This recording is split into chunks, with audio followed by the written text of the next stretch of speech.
Welcome to Longview Game Day here at Lobo Field. Man, we have the legend with us, Coach John King. Man, how does it feel? First home game of 2021. Well, it's great to be home. You know, we've been looking forward to the season opener and being able to be back at full capacity at Lobo Stadium. I hope we have a large crowd. You know, we had to move green out back a little bit, but, you know, I still think we'll have a great crowd tonight. Well, I want to introduce, we got Keaton Daniels, former Lobo legend with us, played for Coach King. Yes, he did. Frank Sides. Katie Baker won a national championship at University of Texas. Don't hold that against her, Coach. Please don't. But, Coach, what is this? I think we had some notes, 111th time Longview Marshals played? I believe that's correct. I feel like I've been in all 111 of them. It's a heck of a rivalry now. Yeah, I remember growing up, like that was a game you wanted to go to if you go to that Longview Marshall game. Well, you know, it's still got some competitiveness. I can tell you that's that same thing you're talking about. I think some of the off-the-field stuff may have slowed down, you know, a little bit. When I first got here, it was kind of wild, but now it's kind of just all taken care of on the field. I think I remember the year we had to have been here whenever they came and messed with the Lobo, with the Lobo shrubbery over there. It was out the big loss. I've seen coyotes hanging out, the Lobo hedge, stealing city limit signs. I mean, you name it. I've seen some of that, and I'm sure there was more going on before I got here. Well, Coach, man, first of all, we just want to say thank you for allowing Longview Game Day kind of expand down here into the Longview area. Huge Longview Lobo fan. Couldn't be more excited to be here tonight. We appreciate y'all having us. Well, we appreciate y'all wanting to do it. I mean, there's no place like Lobo Stadium on a Friday night, and of course, anywhere the Lobos play, we're going to have a huge following. We got great support from Lobo Nation, and you know, this is a community team, and that's what makes it so special. I agree. That's right. Hey, Coach, can you tell me about what was the focus? How has the focus been this week following a big loss? Well, it's been a little better. Still not to where the standard needs to be, right. You know. But I think that's a part of having a young team, an inexperienced team, and guys just really not understanding what it takes to play at the elite level and, you know, win at the elite level. So, but it has been better, and it's nothing that I really, quite honestly, didn't expect when you got such a young team, and. But it'll get better from week to week, and you know, weather hadn't been a big help either. Whether it's the rain delays or canceling practice, or you know, the 100-degree heat. I mean, everything added up. It makes it tough. Right. Well, what are some of the main things that you guys were focusing on this week? Well, cut down on the mental errors, pre-snap penalties. Make sure we got the right people on the field and line up right. Give yourself a chance, you know, and then execute your calls. You know, last week. I mean, we had 5 fumbles, 3 of them we lost, had a pick 6, had a block punt. I mean, we lined up with 12 on defense, and, you know, we'd go to punt the ball in the second half and missing the punter. I mean, you name it, it happened. Right. And nobody's fault but mine. I told them we got to coach better, we got to play better, and, you know, that's the focus. Right. Yeah, so we talked about some of the negatives from the first week. What are some of the things that you can build on from week 1? Well, I think great effort's number one. I mean, our kids are always going to play hard, and I thought defensively we played extremely hard, even though they were put in some bad spots, you know, but the effort was there, you know, and they're going to grow from that. I thought, you know, some of our special teams was pretty good. You know, we had we just weren't very consistent, but our kick coverage was excellent in the kickoffs, and we didn't have enough of them, but you know, I'd like to have a few more reps of that. But, you know, and then offensively there were some bright spots. But you know, from an offensive standpoint, when you're dealing with offensive line, really one guy doesn't execute his assignment. Looks like all 5 of them messed it up, and that was not the case. So there's things there to build on. So, Coach, you mentioned that you're a young football team. Who are some of the seniors that are stepping up, providing leadership for your squad? Well, you know, offensively, we got guys like DeQuaylen Vaughn, Victor Bush. They're everyday guys. They're going to give you great effort. And defensively, Jesse Fairchild, Devin Isaac, I think have had pretty good practices and played pretty well the other night. I like Devin a lot. Man, I tell you who. I'll never forget that. I tell you who shined on social media this week, and that's Boone. Man, he had some big hits. Boone plays hard. You know, he's going to have to play a little more under control. Sometimes, you know, he plays so hard and plays so fast. He hurts us in some ways. You know, just being not maintaining leverage. Yeah. But effort, playmaking ability, that guy has a knack for the football. And you know, and you'd rather have that than a guy that's just a statue. That's kind of a robot. But Boone makes plays because he understands football and he understands situations. So go ahead. So how different is this week than last week, preparing for a game that, without the atmosphere, without the circumstances? Well, really not any different.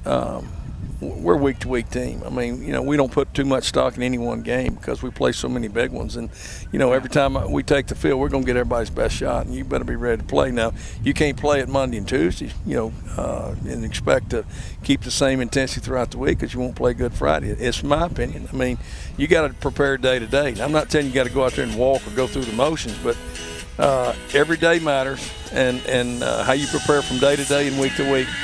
We've got to turn that boom box down. Coach, last year 53-21, Lobos over Marshall. What is, year to year? This it's a rivalry game, so anything can happen. What are your expectations for tonight? My expectations are us to go out and execute, play better than we did last week. I don't put too much stock in any score from a previous year or previous week. I mean, you got to go out and play that week, and it doesn't matter. Last year's last year, this is this year, and we got to worry about the current situation we're in. Yeah. I know it's pregame, so I know you're busy, but I got to ask you before you go, how excited are you for your son tomorrow night?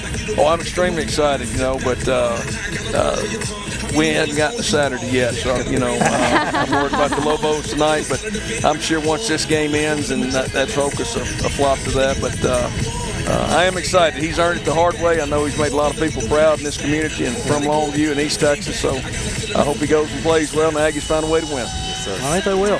Well, thank you. Well, Coach, we appreciate your time. Once again, thank you so much for having us. We're looking forward to this relationship with Longview High School. You bet. Thank y'all. Let's take a break. Job. We'll be right back. Good luck. At Godarzi and Young, we take things more seriously. Every case that's handled at our office is handled by a team. That work and dedication has caused our office to recover more record verdicts and settlements than any other law firm in Northeast Texas. It is our obligation to make sure our client has the financial backings and the manpower to be successful. We are exactly who we say we are. We're trial lawyers who've gotten results year in, year out.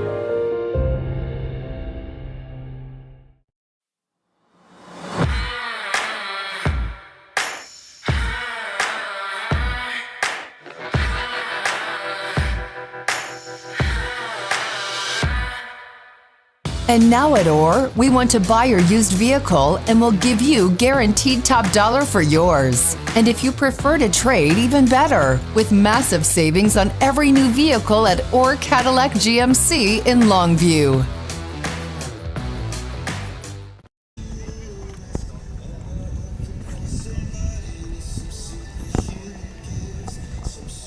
Yes, let's go.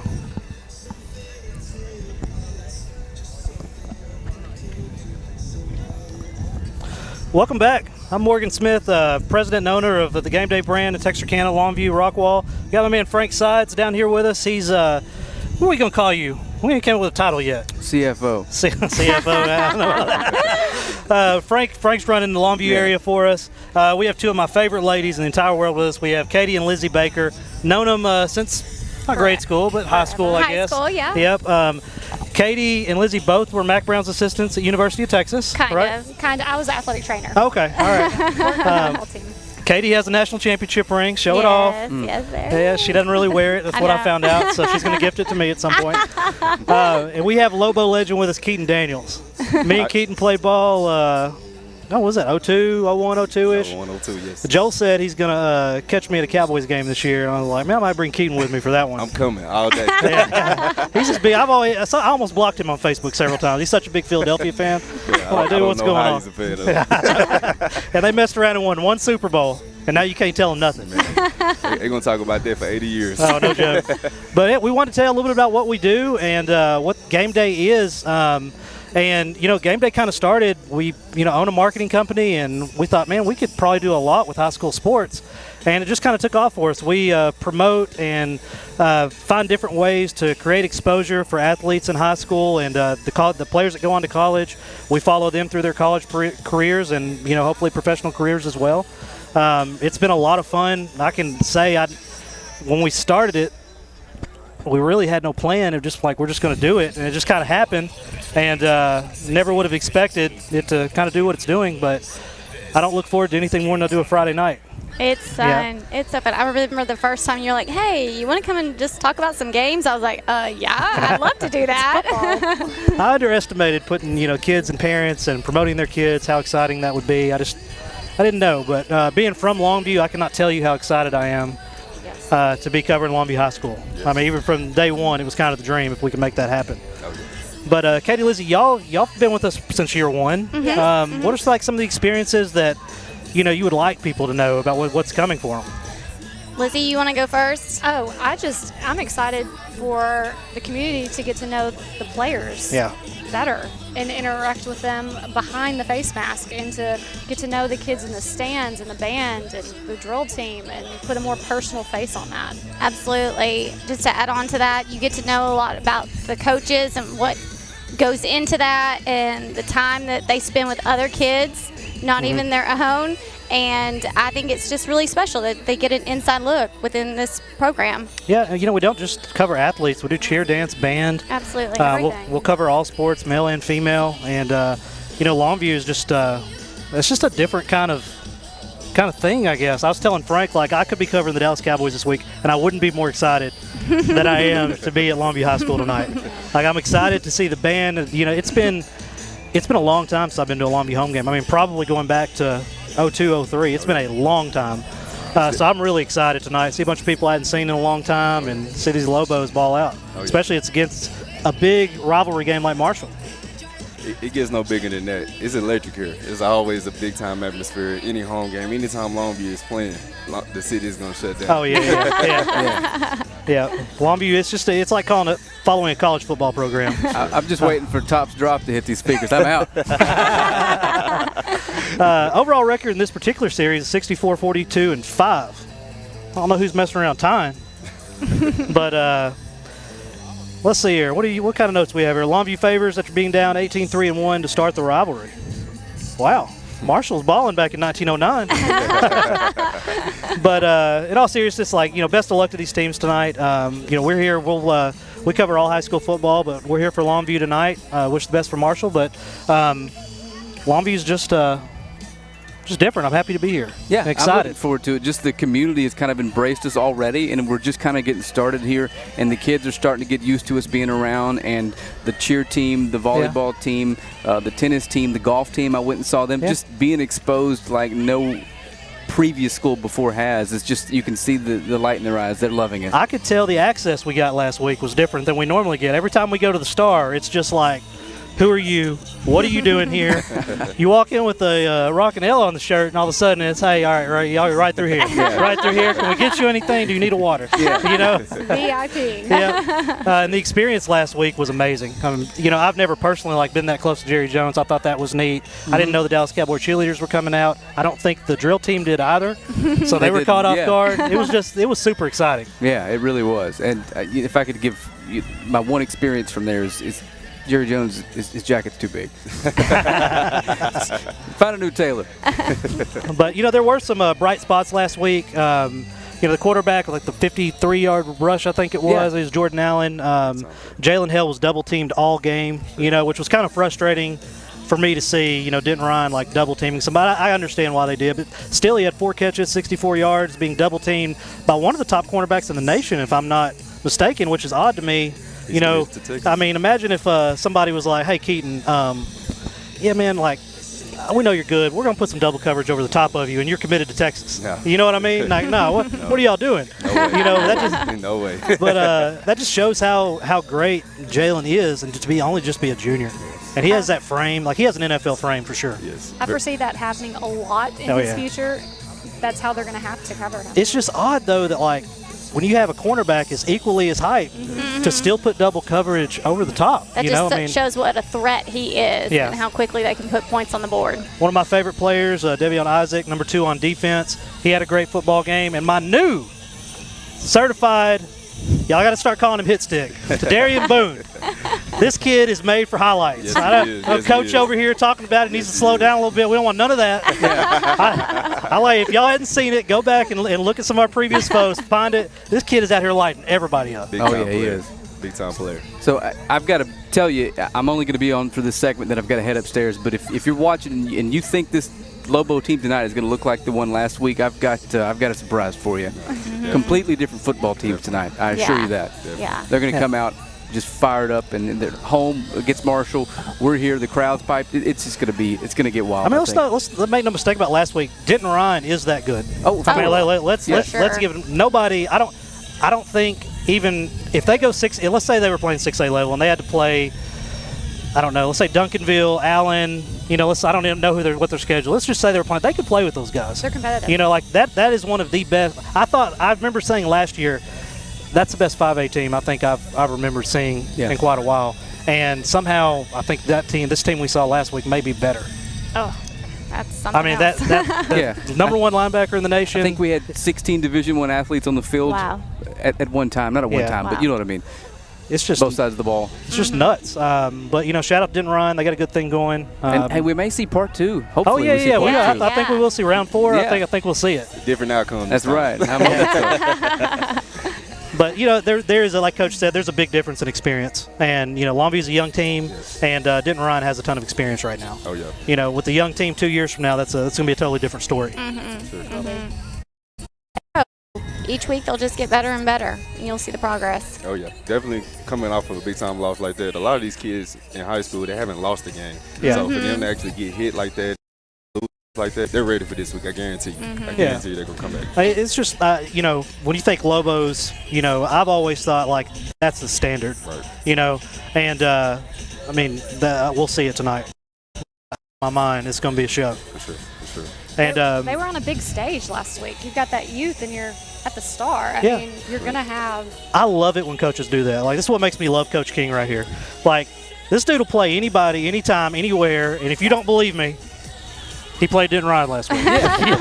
On national television. Give me the best team in the state, the biggest venue, and let's roll week 1. You know where that pays off, though? These young kids, a year or two from now, they have that experience. Well, even by playoff time. I mean, this year, to see that stage right off the bat, I mean, you're going to be ready week 1, week 2, and each week of the playoffs. As district rolls around, I mean, this team's they're going to have more experience than the teams they're playing, which always matters, especially in the playoffs, like you mentioned. But, man, I can't be more excited. I don't mean to keep saying it over and over. I can't be more excited about tonight. And I appreciate y'all for coming on with Longview Game Day. Yeah, and if you're just tuning into Game Day for the first time, share the page. Let everybody know that we're streaming live tonight. Yeah. Send them our way if they can't be here. Yeah, we'll be streaming all the Longview games this year, and not just football. We'll be streaming all sports. So really excited about this. Really excited about this partnership with Longview High School. And you'll see Frank's face a lot around town on Friday nights. We'll all be here, but – Frank's the one you'll see. Got a face for radio, unfortunately. The radio guys upstairs tell me I do all the time. Yeah. So I apologize ahead of time. But to give you a little bit of stats from last week, we don't have much, but Jordan Allen, he did go 6 for 10, 84 yards on the ground, 33 passing, had a long rushing touchdown. Jalen Hale, like I mentioned earlier, went 4 receptions, 64 yards. And Taylor Tatum had 20 yards on the ground. But, man, Denton Ryan, that front 7. I'm looking for Taylor Tatum to bust out tonight. Yeah. I think it's going to get wild. Going to go big. Yes. What? I'm going to be looking at the trenches. We're going to see how it plays with our offensive line and their defensive line. I think their defense was pretty solid last week against New Caney until the very end. They had some turnovers that hurt Marshall, and so I think tonight's going to be a great contest. I always say, the girls that come on the show are the real football experts. Yeah. She knows. When in the trenches, I get one of these. The only way. Yeah. But I played for her dad in high school, and they know more about football than all of us combined. I can tell already. Let me tell you the place I'm not looking. Inside a game is what's going on the defensive line. You know what I mean? We're all right, Darren Boone, I got a camera on you. Let me show me something.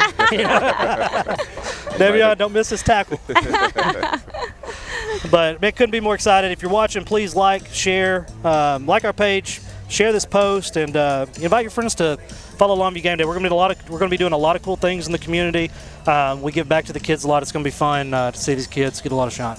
Absolutely, it'll be fun. But Frank, I know you got to go upstairs, so we'll send you up that way. We're going to take a quick commercial break, and we will be right back.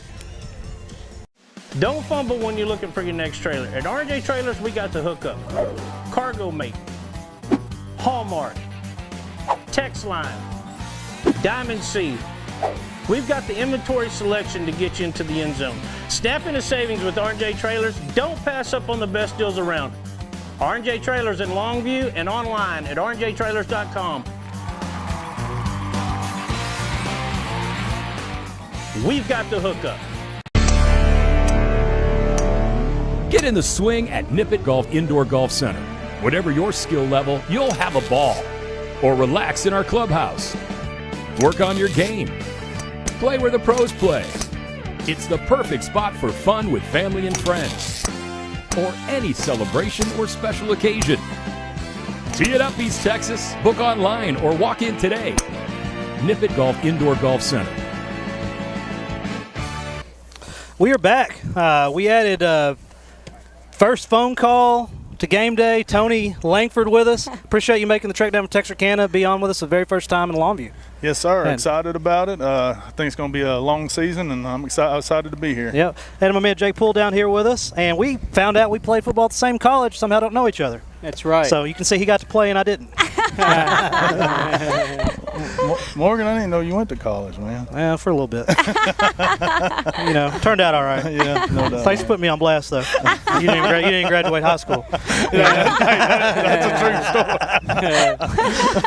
But that's a true story. Yeah, you can't put us in the same place. No. I can't help it. I have to make fun of this guy every time I see him. And I'm trying hard not to right now with this dirty hat he's got on. Hey, don't be messing with my hat. My hat's 3 years old. I've been collecting dirt with it. So. Yeah. Well, Tony owns Tony Langford Roofing and Construction. Covers all of East Texas area, and you're nationwide now, aren't you?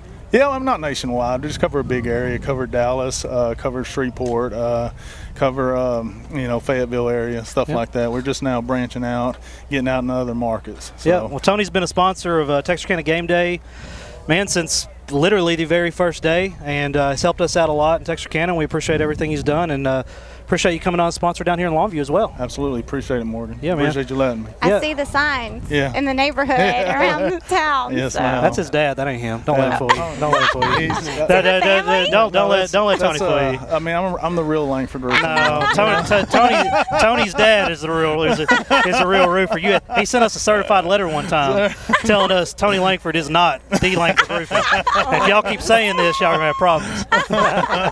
Yeah, my dad, he ain't like me though. He's not competitive, so he'll let me take the title without a fight, man. He can care less. We got man Jake Poole with us. What's your title at or? General manager. General manager. All right. Yes, down there at Or Cadillac GMC. And appreciate y'all coming on as a sponsor this year. And looking forward to a long relationship with that. Absolutely. So glad to be here and support these kids. Man, that's one of the things that we like to do is support the community, and especially when it comes to kids and schools. And so we're so proud that we can help you out and get it going. Yeah, man. So where's John Ray at tonight? John Ray is out of town at a wedding. Okay. That's the only reason why he's not here. Well, I know where his priorities are, I guess. Football season? Yeah. Like, who does that? Priorities. This is no joke. I once went to a wedding that I had to go to on Oklahoma-Texas game day. Oh. And let me tell y'all, it was the worst day ever. I was was the game at 11 and they're not or even 2:30? They're not even married anymore. Oh, yeah, it's just like, y'all are run all this for me. It is out of state, so if it was in Texas, it would definitely be against all the rules. There you go. Somebody would have just been upset for me for not showing up. I didn't have a choice. It was family, but I let them know I wasn't happy about it. I don't really go to weddings anymore. I'm like, I'll send you a nice gift, but I'm not coming. Don't take it personal. But anyway, let's get into some area games. Who all we got? Y'all got this figured out, it looks like. We were going to start with Tyler Legacy and Tyler. Another big rivalry game. You got the Red Raiders coming off a 1-0 first victory for their season against Lufkin. They went up 35-17. Yeah, and then Texas High They got beat last week. Texas High? No, sorry, Tyler. I'm about to say Texas High did not lose. Texas We'll be talking bad about my Texarkana teams. Yes, 24-10. We wanted to talk about Legacy coming into this game though, because I think can we agree that we think Legacy's going to pull this one out? Yeah, I think so. Yeah. Who do y'all say they were playing? They're playing Tyler. Oh, yeah. Tyler High? Yeah. They're going to Tyler High. Tyler High's a super young team. Yes. They have several D1 prospects on that football team. Look for them next year to be really, really good. really good. I think Tyler Legacy's got it, but Tyler played a really good Texas High team last week too. So. Yeah, Texas High. I mean, in my opinion, and this is just my opinion, the Gilmer quarterback is really, really good. I mean, he's one of the best in state. But Bryce McHenry is the best passing quarterback in East Texas right now. I agree with that. If they get that offensive line figured out at Texas High and get them on the same page, which I know they will, look for them to be putting up 50, 60 points a game if they want to. Yeah, he's just now getting the credit he deserves. He's one of the better quarterbacks I've watched in the last few years. Yeah, I really hate, not to get off on a tangent here, but Texas High, Arkansas High was canceled this week. And Brayson really needed that game, I think, if he's because he can break Ryan Mallett's record this year. Wow. And without that game being played, that's going to hurt him a little bit. I really feel bad for him. I do too. Yeah. Anyway, sorry about that. No, that's okay. I was just going to talk about how Legacy, their quarterback, Bruce Bruckner, he was 12 for 18 last week with 161 yards, and he's not one of the 2 D1 commits for running backs they have. Legacy's got 2 D1 commits. One's going for Texas, and one is committed to Texas Tech, in Jamarian Miller and Bryson Donald. So can you hear me better now? Sorry. I can hear you a lot better now. That man was loud. Yeah. So I think the key for Tyler is going to be their line. It's going to again come down to the trenches and how can they sustain a drive. Yes. Yeah. Sustain a drive, and how is the defense going to be able to stop the running backs? Absolutely. For Legacy. Yeah. That's where I'm at, too. The next game that we were going to talk about was Lindale Eagles versus the Pine Tree Pirates, another Longview hometown. Pine Tree is off to a good start. Yep. They've won against LE, Liberty Allo, last week, 25-0. I'm actually surprised by that score. LE's always got a lot of athletes, so I was surprised. I know Pine Tree's good, but I was surprised they beat them 25-0. Well, keep in mind that Liberty Allo's playing Pine Tree is a much better football team than you remember them being, and I remember them being growing up. Oh, yeah. Yes. Kerry Lane's a former Gilmer coach. He knows how to win, and Pine Tree's a much. It's different than what you remember. I promise. I had Pine Tree winning. I just didn't know it would be 25-0. Yeah, once again, Liberty Allo's a young team. I mean, they started a sophomore or junior quarterback, and they were going back to back with the sophomore quarterback as well. So, young team. I honestly believe their defense, holding Pine Tree to 25 points, says a lot about them. Yeah. I really do. Well, Lindale, they lost last week against Kaufman, 39-36, but they're coming off. Last year they were a state finalist. Their offense, they had 7 returning starters on offense, including their quarterback, who had a big game last week, even in the loss with 300 yards and 2 touchdowns. The defense is the rebuild. Yes. So I'm sure with experience in each week, that's going to improve. I got Pine Tree. I can't help but to say this. I owe Lindale an apology. Is it Lindale? Yes, I owe them Lindale. an apology. I said that this is the worst matchup, the worst state championship matchup in the history of matchups. Turns out I was wrong. Yeah. I ain't gonna say nothing. Leave us alone. But they leave us alone. Jake, they coach at a school real close to here. Yes, leave us alone. But it turned out I was wrong. Leave us alone. Turned out I was wrong. Lindale wasn't the worst. Lindale wasn't the worst matchup. I just got that. That's wrong. Yeah, I forgot. You're a dude. You too, Tony. I'm a Gilmer guy too. So I tell y'all this. I think they're going to play again for a state championship. It's going to be Carthage, Gilmer, if I had to guess, and I don't know this year because Gilmer's loaded.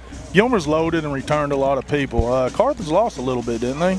Or am I wrong? Well, they just beat a 5A Division I school last week. Yeah, come from behind. But the deal is with Carthage, losing players still better than most people. Yeah, that's true. Well, since we're going to throw Gilmer on the bus, we might as well talk about them. I'm not hating on Gilmer. I got to give y'all a hard time. Brandon Tennyson last week, dude, I'm telling you, 220 yards. He is an athlete. Well, and if you give him any seam, any space, he is going to make plays. I'm assuming y'all were at the game. Yes. Okay, so tell me about this, before we get on Gilmer, tell me about this Gladewater wide receiver. He's good. I don't know what exactly you're wanting me to say. Did Gilmer just double team him and just have him on lock, I guess, if you're acting like that? I know that Gladewater had to switch out their quarterbacks a little bit, and so they started to make transitions with who was going to be under center. So I don't know if that's probably had something to do with it as well. Gladewater's a top 3 team in the state in their division. They're playing Gilmer, I think 2 divisions, right? Mm-hmm. At least 1, but probably 2. Yes. And they canceled this week. Their COVID shut them down. I hate that for you. Gladewater used to be in our district. Mm-hmm. Yeah. Coach Johnny Levere played at Gladewater, coached at Spring Hill, went back to Gladewater. Be looking for Gladewater. I mean, nothing but good things coming if he's coaching. Yes. For sure. They will be. Jake, what do you think about it? Sorry. Well, I was going to talk about the Gilmer-Henderson game. I'm a Henderson High alumni. Oh. Are you? Okay. We won't hold it against you. You must have been there when they were winning state championships in baseball. Or is that right, or was it football? Yeah, there was a good baseball team. Yeah. Yeah. So I played in 01. Okay. Drew Coleman was our quarterback. He played TCU in the pros, and we had a good team. We won one district, beat Kilgore in the district game, and lost in the first round. Drew got hurt early in the game, and he was a solid player, and we lost the first game of the playoffs. But I'm gonna be rooting for Henderson against Gilmer. Sorry, everybody. Well, I do think it's Good going luck to be a with great that. test. I do think it's going to be a great game. Jake, I can't help but to make fun. Well, what's crazy? Good luck with that pick. But I think Henderson's going to put points on the board. Oh, yeah. I mean, I think they will. Hey, Gilmer is that good this year. I think Gilmer's got it by quite a bit. I mean, I'm not being a homer. I just think they're a better football team right now. I could be wrong, but I think they're going to be right back where they was, or right there, close. All right, we're running out of time. Let's go. All right. Sorry. That's okay. We're going to skip through some of these. I want to give a shout out to Redwater. Redwater's playing New Diana. It's a Texarkana school. Oh, yeah. Redwater had a big win last week. They're going to have another one this week. Yeah, 43 over Ore City. New Diana's coming to town. My nephew plays for Redwater. I will say Redwater's got a really tough defense, and I don't see a whole lot of teams putting up a lot of points on them. Yep. New Diana is down this year, so Redwater's going to win big. Texas High versus Arkansas High canceled. That was a really long rivalry. I think like fifth longest. I know Arkansas is, in Arkansas, but they've been playing for like 105 years or something. That's as big as it gets in Texarkana. The Texas and the city shuts down. Yeah, that's cool. Well, let's talk about the other Texarkana team. Pleasant PG. Grove, number 5 PG's heading to Argyle, playing the number 1 ranked team in the state. That's going to be a. Well, I think what you were saying about Coach King and the fact that he'll play anyone, anywhere. I feel like. Gibson don't care. Yeah, I think he's the same way. He'll play anybody. Playoffs are usually easier than the than the regular season. But this week Akari Johnson, sophomore quarterback, played 6 plays, had 106 yards passing through 3 completions and 3 plays, 106 yards passing, had 30 yards rushing, and on the 6th play broke his arm. No! That ain't his throwing arm though, is it? No, it's not. But it's a pretty devastating injury. It's a lot worse than you think when you think, oh, he broke his arm. Like he broke his arm. I hate that for him. I will say this. I know Akari's a heck of a ball player, but Halter come in and did for a freshman. Yeah, they come in and did a great job. Halter's got the start tonight. He'll do really well. He's being thrown to the wolves tonight, though. Well, that's how you get experience. Well, he's really the first athlete in that family. You're trying to get me in trouble. Let's keep going. Don't even talk about this no more. All right, so the last game that we have to talk about tonight is a little small school, East Texas, Ore City versus White Oak. Ore City is 0-1. They lost to Redwater last week, and then White Oak, they beat Harleton 20-16. So Ore City has a little bit of a dual threat quarterback going on. He had 140 all-purpose yards last week. But Cason Sigley, I think that's how you say his name, he led the Roughnecks last week with several passing touchdowns. So I think the Roughnecks are going to bring it home. What do you think, Lizzie? I think so too. I still think it's going to be, it's going to be White Oak on that one. Do y'all agree? Yeah, I mean, I got White Oak on that. I got White Oak. Go through the district real quick. I see y'all got some district games. Just tell us who's playing who. Well, the matchups tonight, we've got Highland Park versus Mesquite Horn. Now, Highland Park last week got beat by South Lake Carroll, which it's South Lake Carroll. Yeah. So, did y'all see that Rockwall game last night with South Lake? Oh my! South Lake won by 1 point. Oh wow! Rockwall was getting ready to kick a field goal, got the field goal blocked, and that was all she wrote. So 36-35. We've got McKinney North is playing Justin Northwest today, and McKinney North beat Westmore pretty handily last week, 44-26. So I foresee McKinney North beating Northwest pretty easily. So I think we've agreed on most games so far. Well, a lot of these I might like West Mesquite, Mesquite Poteet. I've been covering Northeast Texas, so it's going to take me a little bit to get used to. I know some of these other ones. Dallas. Well, Sherman has got Mount Pleasant tonight. Mount Pleasant lost to Wiley East, which is another district opponent that Longview's going to be playing, and it was a close game. It was 19-14. Mm-hmm. So we'll see how that shakes out. Sherman got beat by Denison pretty handily, so I foresee that Sherman's going to lose to Mount Pleasant tonight. All right. We'll see how that goes. Jake, you got any big pick'ems? Any upsets you're calling for other than Henderson? No, I don't think so. I'm curious to see how Mount Pleasant plays against Sherman, but that's all I got. Well, man, I know the car industry right now. Y'all can't get any cars in. What do y'all have in right now if somebody's looking to buy? We've got a few trucks. I mean, we've got a lot of 1 and under 1 year old vehicles with low miles, and that's really kind of nice. what we got to do now is get the used car market up and going and inventory stacked up, because you can't hardly get any new ones. So hopefully they'll get back to production and we can get them coming in. But one of our neighbors bought the new Escalade, and that is the nicest vehicle I've ever seen in my life. Have you ridden in it? No, I just looked in it and I'm like, the inside is you got to drive crazy. it, man. It's got night vision. It's got. Does it really? What? Yeah. They all have that, or is that just like a feature? No, it's like the top line, the platinum edition. All right, I think I'm the so wife's gonna poor. want one, but y'all got to. I can't be spending what that probably Yeah. I'm costs. so poor, I don't know what Pretty night vision on a car is. Yeah, that's all you sounds got to do is that teacher salary sell right there. sell me Katie's ring. That's it. You know what I mean? And it's over. That's all y'all got to do. You know, somebody out there, Tony will probably pay $100,000 for it. Whose ring is that? That's hers. It's mine, yes. Is it? That's now, awesome. Morgan makes it sound like I actually won it. I just work for the team. Listen, so. she was out there when Vince Young ran into the corner of the end zone. No she was the way. girl standing there going, Okay, yeah. Can I tell a quick funny story? Sure. Okay, so VY actually had a hole in his pants, and for some reason my boss was like, hey, just hold these extra pants for VY. So I was holding extra pants for him while he's scoring the winning touchdown, and I'm jumping down with his extra pants in my hand. That's great. I was like, this is great. I would have given anything to have been there. I mean, it's one of the biggest moments in college football history. One of the It best. was fun. But let's do this. Let's take a 1-minute break, and we will be right back.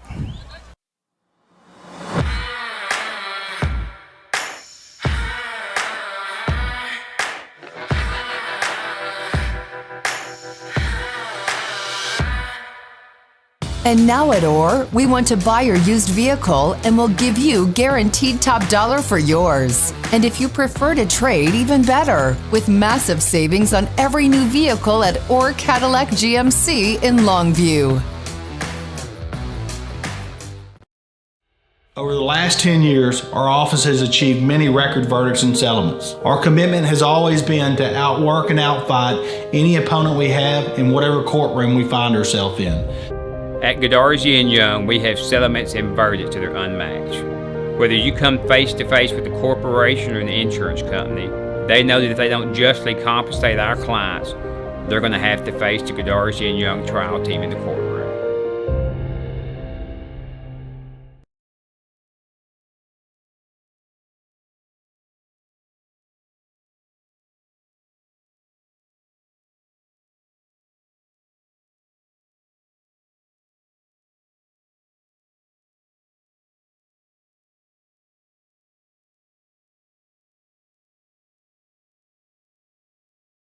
We are back, and we have, I can come around my neck. We have the biggest name in Longview High School is Dr. Wilcox.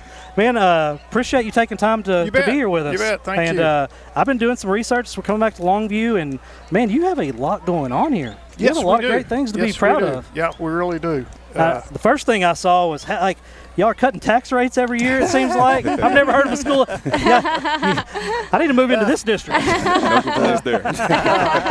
Yeah, we reduced the tax rate the last 3 years, so we're pretty excited about that, and I know our taxpayers are. Oh, yeah, I can imagine. How does that come about? Is it just great budgeting? Like, I honestly, I've never heard of a school district doing that. Now, well, there's several in the state now. It was sort of legislated, but the way you calculate it now, it's pretty difficult to understand. Yeah. Even for people that deal with it all the time, but actually it is happening. Yeah. Man, some of these programs y'all have, I was talking to some of the employees here, and they talk about like the innovative programs. Yeah, right. And I said, like you're all for all this. Like, tell us a little bit about just why Longview High School is so great, just LISD in general. Yeah, LISD in general. We have the largest Montessori campus in the United States of America. Really? And a lot of people are not quite sure what Montessori is. Well, Montessori has decades of research showing that it's the best program possible to intervene in children of poverty in their education. But what really most people really don't know is the International Baccalaureate program, which is for the gifted of the gifted, recommends it to accelerate gifted students into the IB diploma program. So it's a program that's recommended for poor and it's recommended for wealthy high achievers. So it's a win-win. And I really don't understand why more districts don't do it, but we're excited about Montessori. Yeah. It's most classes, it's a set and get. You sit there, the teacher tells you what to do, and you mark and do little work pages and trace stuff. Montessori is self-paced and self-disciplined. You wouldn't think there would be self-discipline for 3, 4, and 5-year-olds, but I'm totally amazed every time I go on that campus. Well, I need to send my kid over there. You're telling me if y'all can figure him out for me, that'd be great. I assure you our teachers can. I can't. And then we have the only IB, which is International Baccalaureate, the only program in the United States that's kindergarten through the 12th grade. Now, you wouldn't think that would be happening in East Texas. There are a number of districts across the country that have strands for their high achievers to be an IB, but no one does IB for all students like we're doing it here in Longview. So we're really excited. That's great. That's awesome. Can you tell us just a little bit about this week? What's been happening on Longview this week besides this huge rivalry game? Anything new and exciting? Other than fighting the COVID, it's new. It's not exciting. But, monitoring our numbers every day and trying to decide what to do, and it's a day by day. I think as of this afternoon, there are 25 districts in East Texas that are closed. Yes, sir. Which is pretty frightening for us because we know our kids learn better in face-to-face instruction in the classroom with a great teacher, and that's where they need to be. Lobo fever, that's, there's a lot of fans in this area, and Lobo fever's for real. And there's nothing like home opener. And we're glad that we've got Marshall over here, the great rivalry. Yep. And I'm sure the old Lobos will be ready to play. I believe so, too. Once again, I told you off air, I just want to say, man, thank you for allowing Longview Game Day to expand down here into Longview. I've always been my dad, when I was growing up, we used to sit in the middle up here, come to every Longview game. And it's like I was telling them before, I was like, man, we could be covering the Dallas Cowboys Sunday. I wouldn't be more excited. No, we're great. We're glad to have y'all. And our band puts on a great show. When you talk about athletics and everything we're doing in football, our band is the national win streak for Division I's ratings. I think it's like 67 or 68 years in a row. Wow. The Big Green Marching Machine has got a #1, and we're really proud of them. Hey, I love the Rock and L. There's nothing like it. Yes, sir. Yes, sir. Man, one thing I can't let you sit here and not ask you about it. 3 years in a row. Is it 3 years yearly raises for teachers, or has it been longer than that? No, it's been longer than that. Yeah. I don't know where. Third year tax rates. My bad. Yeah. But yeah. Yeah. No, teaching is a really difficult job, and we think we've had some of the best teachers in the United States here in Longview, and we're trying to show that we appreciate them. We started working on a teacher incentive program in 08, 09. In 2011, we started putting it in place. And so since 2011, we've had a teacher incentive program. Last year, we had, I'm not sure on the numbers, I think it was around 20 teachers that made over $100,000 in the classroom on a straight teacher contract with our Longview Incentive Program. That's our LIFT program. And then when the state of Texas put in their TIA money, which is figured pretty much the same way, that was really made us proud that happened. And something else, since we're bragging about Longview and some of the things we're doing, we had been in the LIFT program since 08, 09. We started negotiating with a company in of all places, Ohio, Yankees get a rope as far as I'm concerned. But last year, when the state of Texas was looking for someone to coordinate their teacher incentive allowance, TIA, program, they chose the company that had already been working with us since 08, 09. That's awesome. So we've got a little head start on everybody. Well, I know one place y'all don't cut corners. That's on speakers. I ain't cutting any corners on speakers, drill team uniforms, band uniforms. No. None of that. No, we don't cut any corners on anything. Man, is there anything you want to talk about to the viewers, the Longview area people? Hey, for more than 6 decades. If you don't know what we're doing here in Longview, you need to come find out, because there's really some exciting things going on. We're really proud of the Lobos.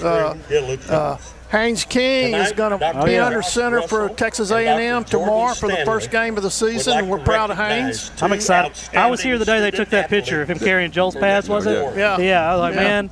It was so weird. I was like, God, that's Haynes. It's like, I'm getting old quick. I remember him being a little kid crawling around the locker room. What I want to know is if Jimbo's going to split some of his salary with him now that they can pay. They're going to love him down there in Texas A&M. I guarantee you that. They'll take care of him. We need to sign him as a game day athlete. Yeah, that's what we need to do. I don't think we can afford it. Longview just seems to breed great quarterbacks. I mean, all the way back to James Street. I mean, every year going way back in time. And Steve Gaddis. Don't forget, 1975. Steve Gaddis. Shout out. Athletic at the next level.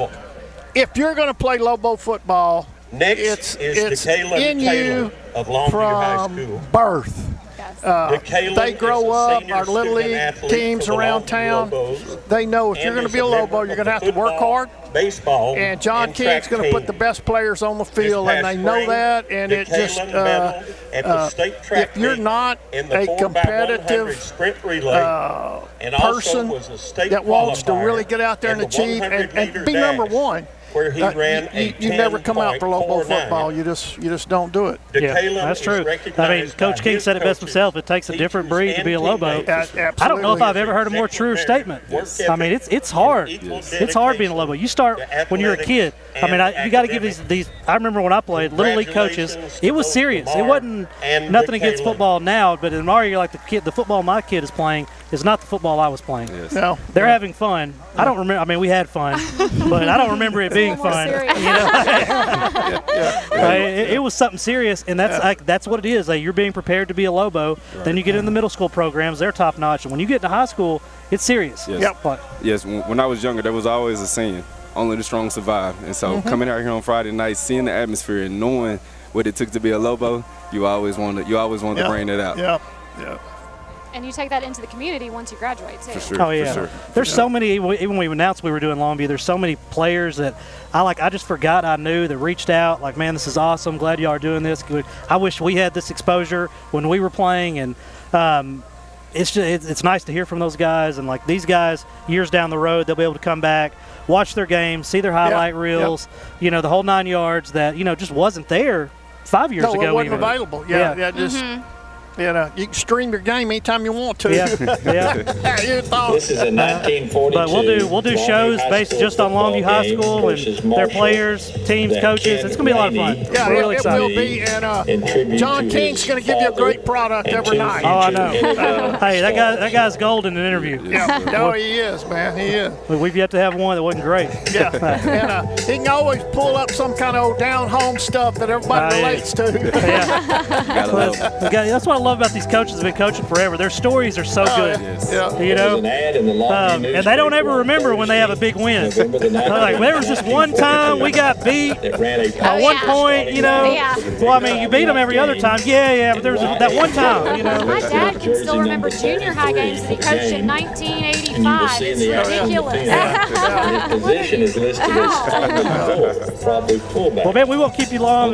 We really appreciate you having us and taking time to be on with us this morning. excellent this evening. Well, hey, it's my pleasure, and I appreciate y'all exposing the Lobos and getting this out where more people can see what being a Lobo's like and give some pub for our kids. And that's what this is all about. It's about the kids, and that's the drill team and the band as well as football players.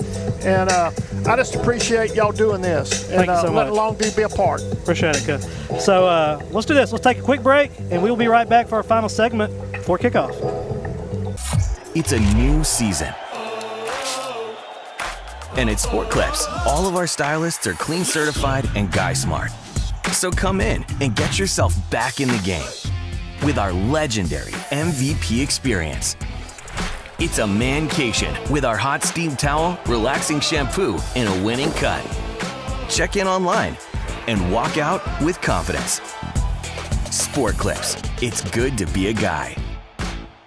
At Godarzi and Young, we take things more seriously. Every case that's handled at our office is handled by a team. That work and dedication has caused our office to recover more record verdicts and settlements than any other law firm in Northeast Texas. It is our obligation to make sure our client has the financial backings and the manpower to be successful. We are exactly who we say we are.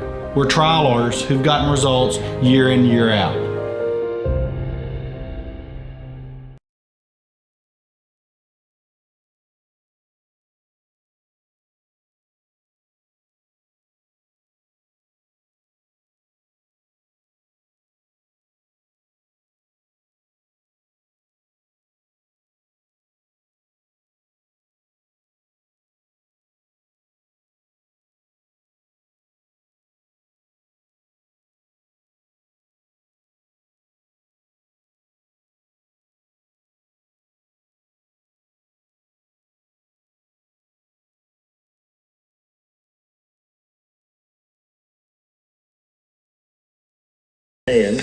And we are back. So let's real quick, let's talk about tonight's game. Longview Marshall, I think it's the 111th meeting, if I'm not mistaken, if my notes are right.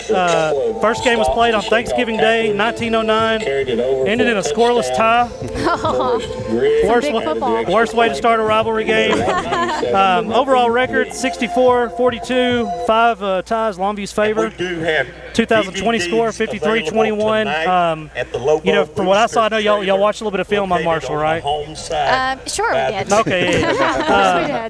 The young team, they last week their quarterback went 8 for 18, 110 yards, 1 TD. Running back went for 60 yards, and they had a receiver with 56. Tonight, from what I saw from Longview last week, playing a team, you know, a much larger team, much more experienced team, but tonight all that gets turned around. I got Lobos winning real big. Big time win. Big time win for the Lobos. Yeah.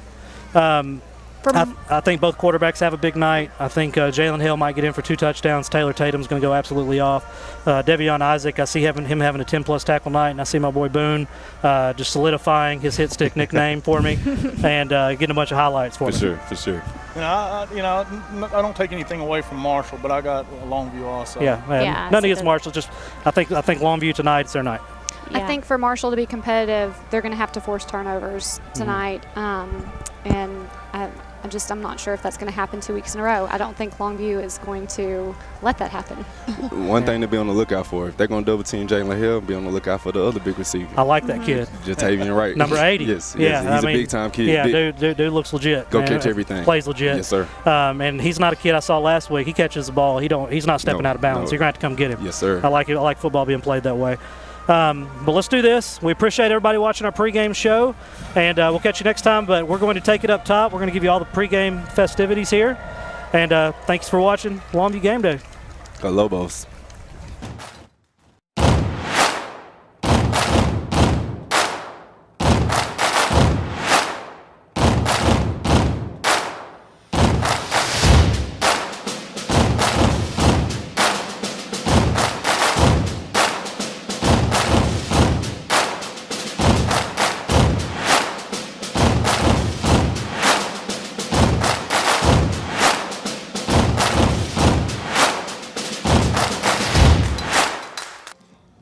Well, good evening, ladies and gentlemen. Welcome to our inaugural broadcast of Longview Lobo football. I'm Chuck Zach up in the press box doing play-by-play along with me, my partner Tony Kirk, and we are so excited to be here for the very first presentation of Longview Game Day's live streaming of Longview High School and Longview Lobo events, and hopefully we have a great season. We're looking forward to an exciting first broadcast and can't wait to get this one started.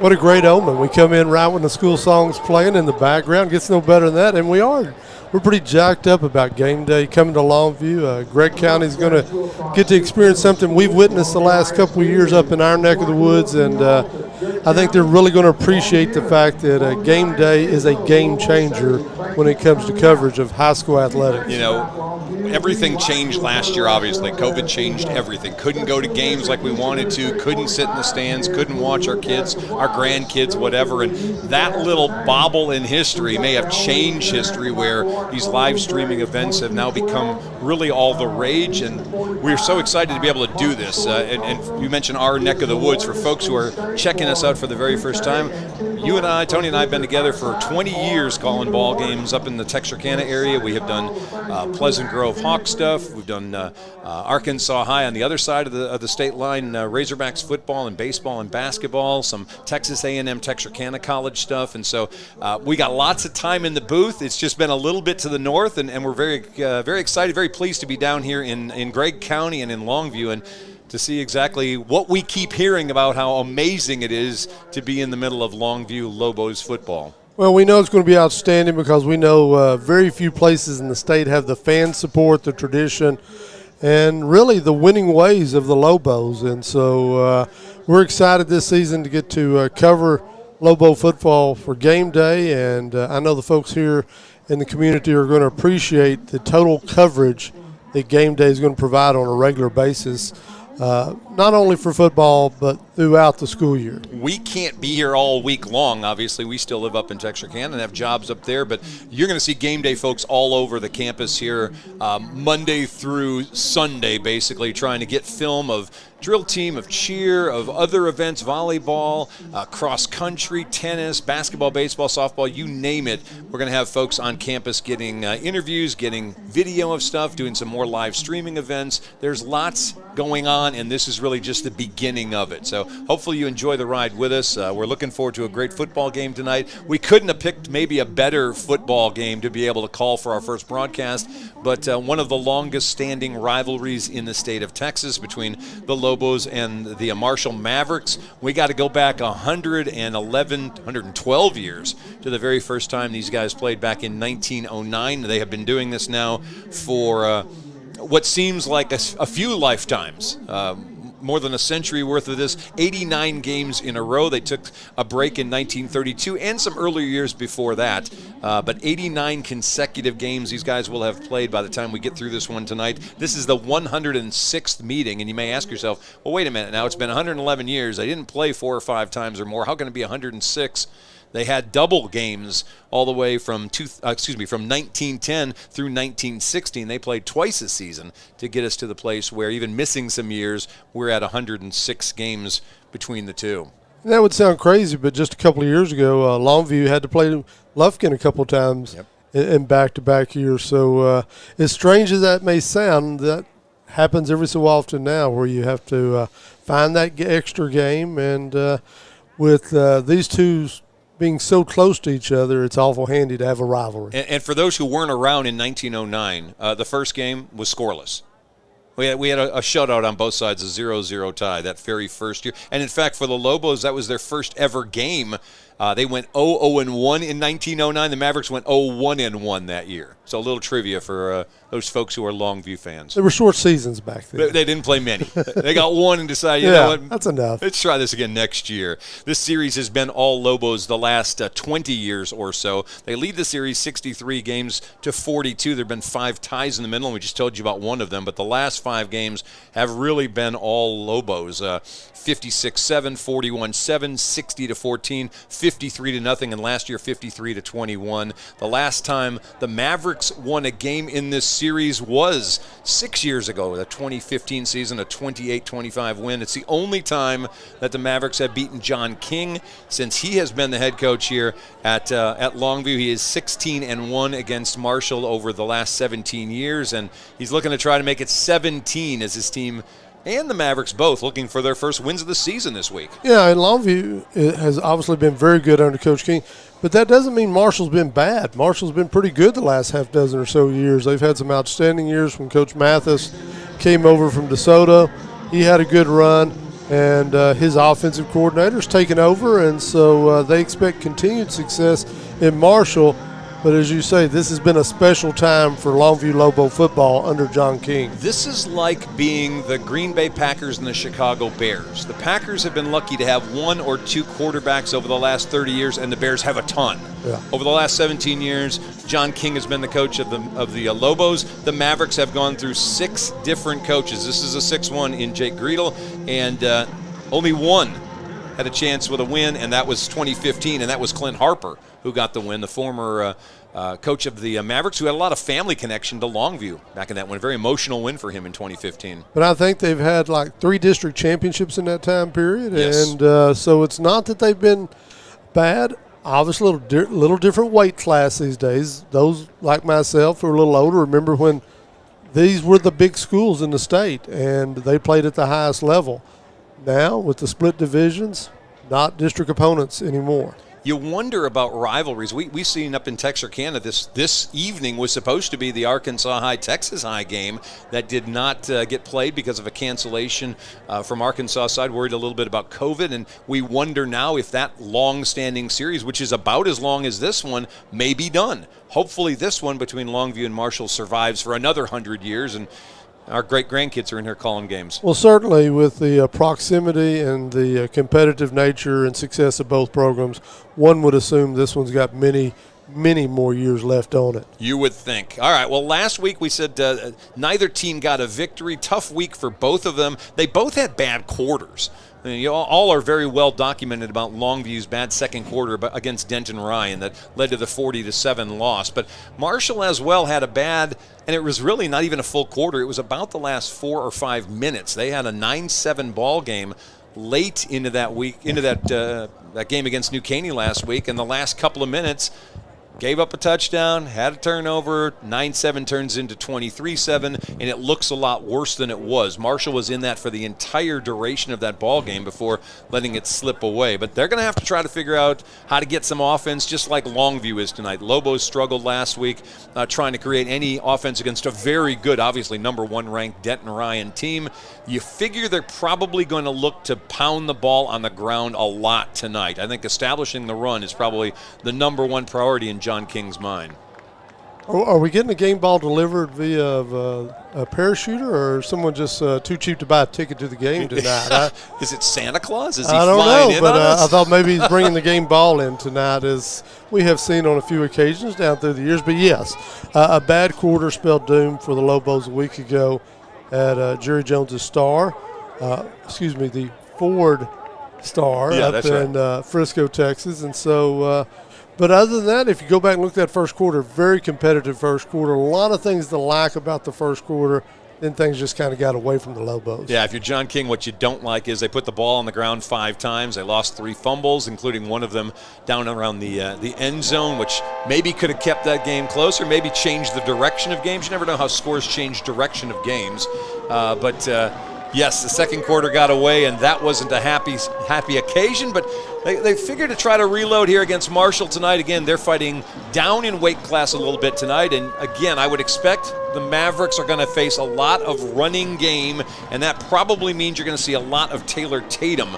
The sophomore had just 11 carries for 20 yards last week, including a long of 12, so that's 10 other carries for 8 yards.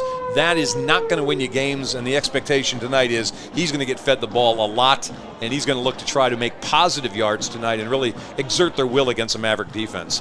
And if you're joining us around the state, that howl you hear is the Lobos entering onto the field. They've come through their blow-up tunnel, and the pack is howling already. The pack is howling, yes. and getting ready because the Mavericks are coming out as well. Not a very big crowd so far on the Marshall side. We're still a couple of minutes away from opening kickoff, and there's still some cars lined up coming in. But we expect to see pretty darn close to a full house tonight. Home opener for Longview, and we would figure the 2021 first crowd is going to be a big one. Well, I think it's going to be a good, solid crowd. But at the same time, COVID is still a concern for many people. Game days being here, other streaming services being available, I think is going to affect high school football attendance this year. But all that, one of the reasons UIL said, let's do it again, let's run it back, and let's have streaming again, is because they want to make it to where if you have COVID concerns, hey, you don't have to come to the ballpark. And that leaves a little more room for folks to spread out and enjoy the ball game without the concern of maybe picking up something and taking it home with you. Now, I'm very distracted by our hang glider up here. He's hovering right now. You know, sometimes you get a call, like the police are getting a call about, hey, there's an alien craft above us. It's not moving. This guy's just hovering here above the stadium. He's just too cheap to buy a ticket.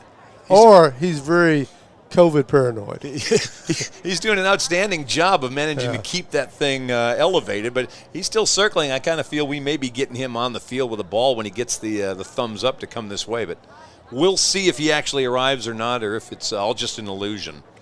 All right, we are a little bit away. How about some starting lineups, which we certainly probably need to do, and we'll talk about the Lobos here. Starting lineup on offense for Longview. They'll line up like this on the offensive line. DeQuaylen Vaughn, the 6'2", 225-pound senior, will be at left tackle. Mongo Williams, a 5'11", 250-pound junior, will be at left guard. The center is Jackson Norman. He's a 6 foot, 225-pound junior. Right guard this week, a little different change in the lineup. Ethan Pulte's getting that start, 6 foot, 255-pound junior. Martin Guerrero is going to be at right tackle. He's 6 foot, a 240-pound junior. And the Y end or tight end, Victor Bush, a 5'11", 200-pound senior. The receivers for the Lobos, Jartavian Wright, 6 foot, 385-pound junior on one side. And, of course, Jalen Hale, the 6'2", 170-pound junior on the other. In the backfield, look for Taylor Tatum, the 6 foot, 180-pound sophomore tailback. Isaiah Harris getting the start at fullback, the 5'11", 230-pound senior. And the quarterback tonight, according to what they handed us this week, is going to be junior Jordan Allen, the 6 foot, 170-pounder. Went 8 of 10 last week for 84 yards, threw a pick. Had 7 carries for 33 yards, and then got some time split with Josh Thomas, who came in and played a little bit at quarterback as well for Longview. As we're waiting on the Marshall Mavericks to show up, the Lobos have been out for a while now, and still no sign of the Mavericks. As maybe a little gamesmanship early here as Coach Jack Grindle holds his ball club in, or maybe he just didn't want to come out in the heat. Yeah, Jake Greedle is 12-10 in his career now as head coach at Marshall, this being his 3rd season. John King 189-40 in this now his 18th season. Defense for Marshall, this is how they'll line up. Look for Elijah Woolen at one defensive end, Carson Combs at the other. Isaiah Alexander and Latravion Adams will be the defensive tackles. Watch for Alexander. He's 6'2" and 263 pounds. Linebackers Quinteris Hawkins, Sam Palmer, and Jacovian McCoy. Corners are James Perkins and Devernius Robinson. Safeties Montana Warren and Javion Morrow. That's when the Lobos have the ball. When it's the other way, the Marshals with the ball, here's the Lobos starting defense. Billy Smith, 195-pound sophomore at one end. He'll have Jesse Fairchild, 245-pound senior, and Leonard Epps, 205-pound senior, next to him on the defensive line. Jeremiah Rugli, 6'1", 225-pound junior at one outside linebacker. Tadarian Boone will be the other one. He's a 155-pound junior. The inside backers are Devin Isaac. Look for Isaac to have a huge game again this week. He had 10 tackles last week against Denton Ryan. Caden Brooks is the other linebacker. He's a 185-pound junior. Secondary, Willie Nelson at one corner, who's a 150-pound sophomore. Jaden Simmons, a 155-pound sophomore at the other. Safeties are Kylan Sublett and Chase Smith. Sublett a junior and Smith a sophomore. And if you listen to that, you heard 3 of the 4 guys in the secondary for the Lobos are sophomores coming into this game. In fact, there are 4 starters on defense who are sophomores. Mavericks offensively will have Sean Wallace at right tackle, Terrence Satchel at right guard, Jalen McFarland is the center, Jacqueline Williams is the junior. He is the left guard, and Connor Haggerty is the left tackle. Williams and Haggerty are 270 and 255, and the other side, Terrence Satchel, he's 5'10", 292. So they've got some beef up front, do the Mavericks. Receivers for Marshall, Andrew Phillips, a senior, and Bo Burris, another senior, will be out wide. Domar Robertson, who had the only touchdown for Marshall last year, 2 catches, 47 yards. He's a 175-pound senior. Watch for Ja'Cory Smith. He is a 6'4", 185-pound kind of hybrid tight end. He is big and rangy, and the Longview Lobos is going to keep a special attention on him tonight. 3 catches, 56 yards last week in the loss to New Caney.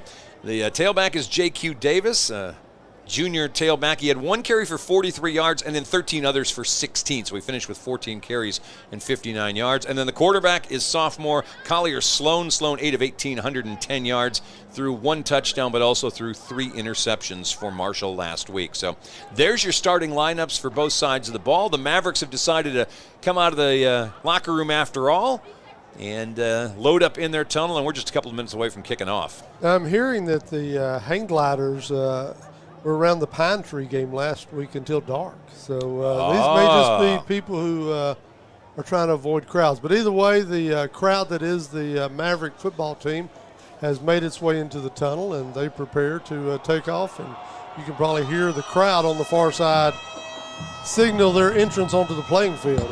All righty, well, here come the Mavericks, dressed in their obvious road white uniforms. And how about another meeting between these two? Number 106 about to kick off as we tear down the tunnels and get ready to bring out the color folks for the national anthem and get ready to start this ball game. Marshall unit gathers down in the far end zone. They're going to take a knee and say a quick prayer, and we'll get ready here in a minute as we will. We're going to take a break during the national anthem, and so we won't be on the air for that. But we appreciate you joining us on our initial broadcast here on Longview Game Day.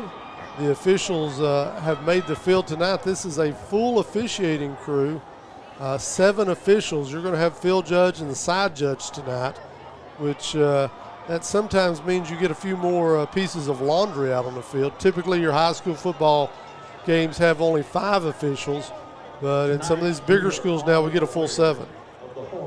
All right, we'll be quiet. National anthem is coming up. At this time, please stand and join in a moment of silent reflection for the victims, their families, and loved ones, and a salute to the first responders, emergency medical personnel, and the many volunteers for their courage and commitment in the rescue and recovery efforts. Definitely don't want any. No, you're good. Thank you.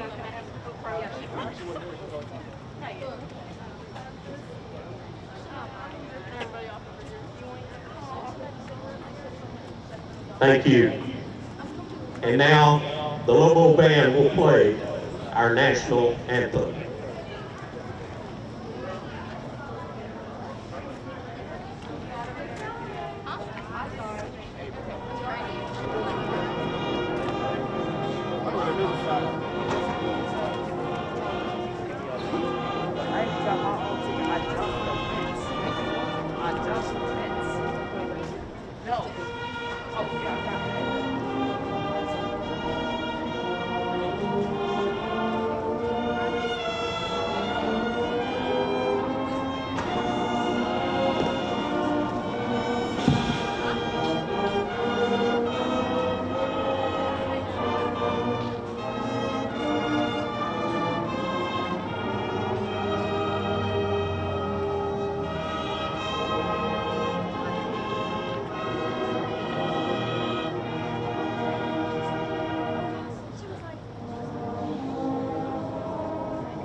JROTC color guard are Cadet First Lieutenant Kylie C., Cadet Command Sergeant Major Bernal Nhula, Cadet Sergeant Major Hector Santa Cruz. All right, as we get ready for opening kickoff, we're going to get captains out to the field here in just a second. A couple of things going on around Longview as well.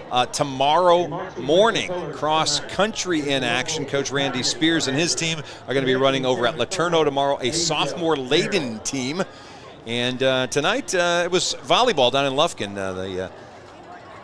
The Lobos didn't have a great night. They did not win against Lufkin, but that's kind of the way it is tonight. But that's good. They're going to be back in action on Tuesday, and Shaka Jackson's girls will get out there and go after them again this coming week. All right, captains are out in the middle of the field, and you can obviously see for the Lobos, we've got Josh Thomas as one of the captains. Victor Bush is the other, and third captain is Isaiah Taylor.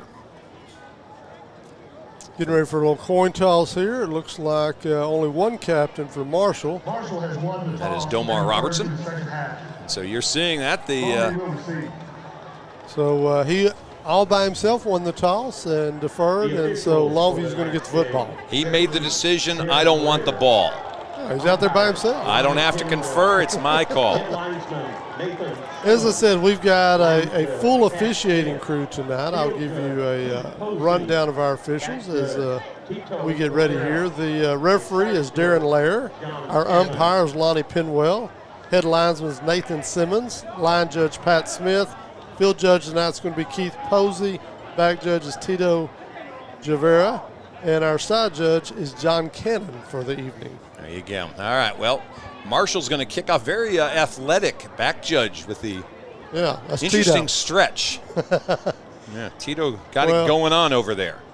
Either way, he's in charge of handing the ball to the kicker as we get ready to kick off the home schedule for the Lobos. Special teams, by the way, for Longview, coached by Josh Rankin, and back go the Lobos, two deep men. We'll have back at around the 5-yard line to Kalen Taylor. He's the back man to the right, and next to him is Amarian Hamilton. They're back around the goal line. As Marshall's getting ready to tee it off, it looks like Buck Buchanan, their senior kicker, is going to be doing the duties. Buchanan considered one of the better kickers in the state. Taylor comes up to about the 10. He's going to be joined there by the other back, gentleman that's back. Taylor was introduced before the game for some of his academic achievements, and they talked about the fact that he was on the state qualifying sprint relay team last spring, so he's a burner. All right, Buchanan's ready. The Lobos are ready. How about the home opener for Longview underway? The kick by Buchanan is going to sail into the end zone, and Longview's going to bring it out at the 25-yard line, and that's what I meant by that big go ahead leg. and offer him a scholarship. There'll be somebody willing to pay for his college if he can put the ball out of the back of the end zone like that on a regular basis. Yeah. It's an impressive kickoff. So we'll put it at the 25-yard line. That is where Longview is going to start their first possession of the night.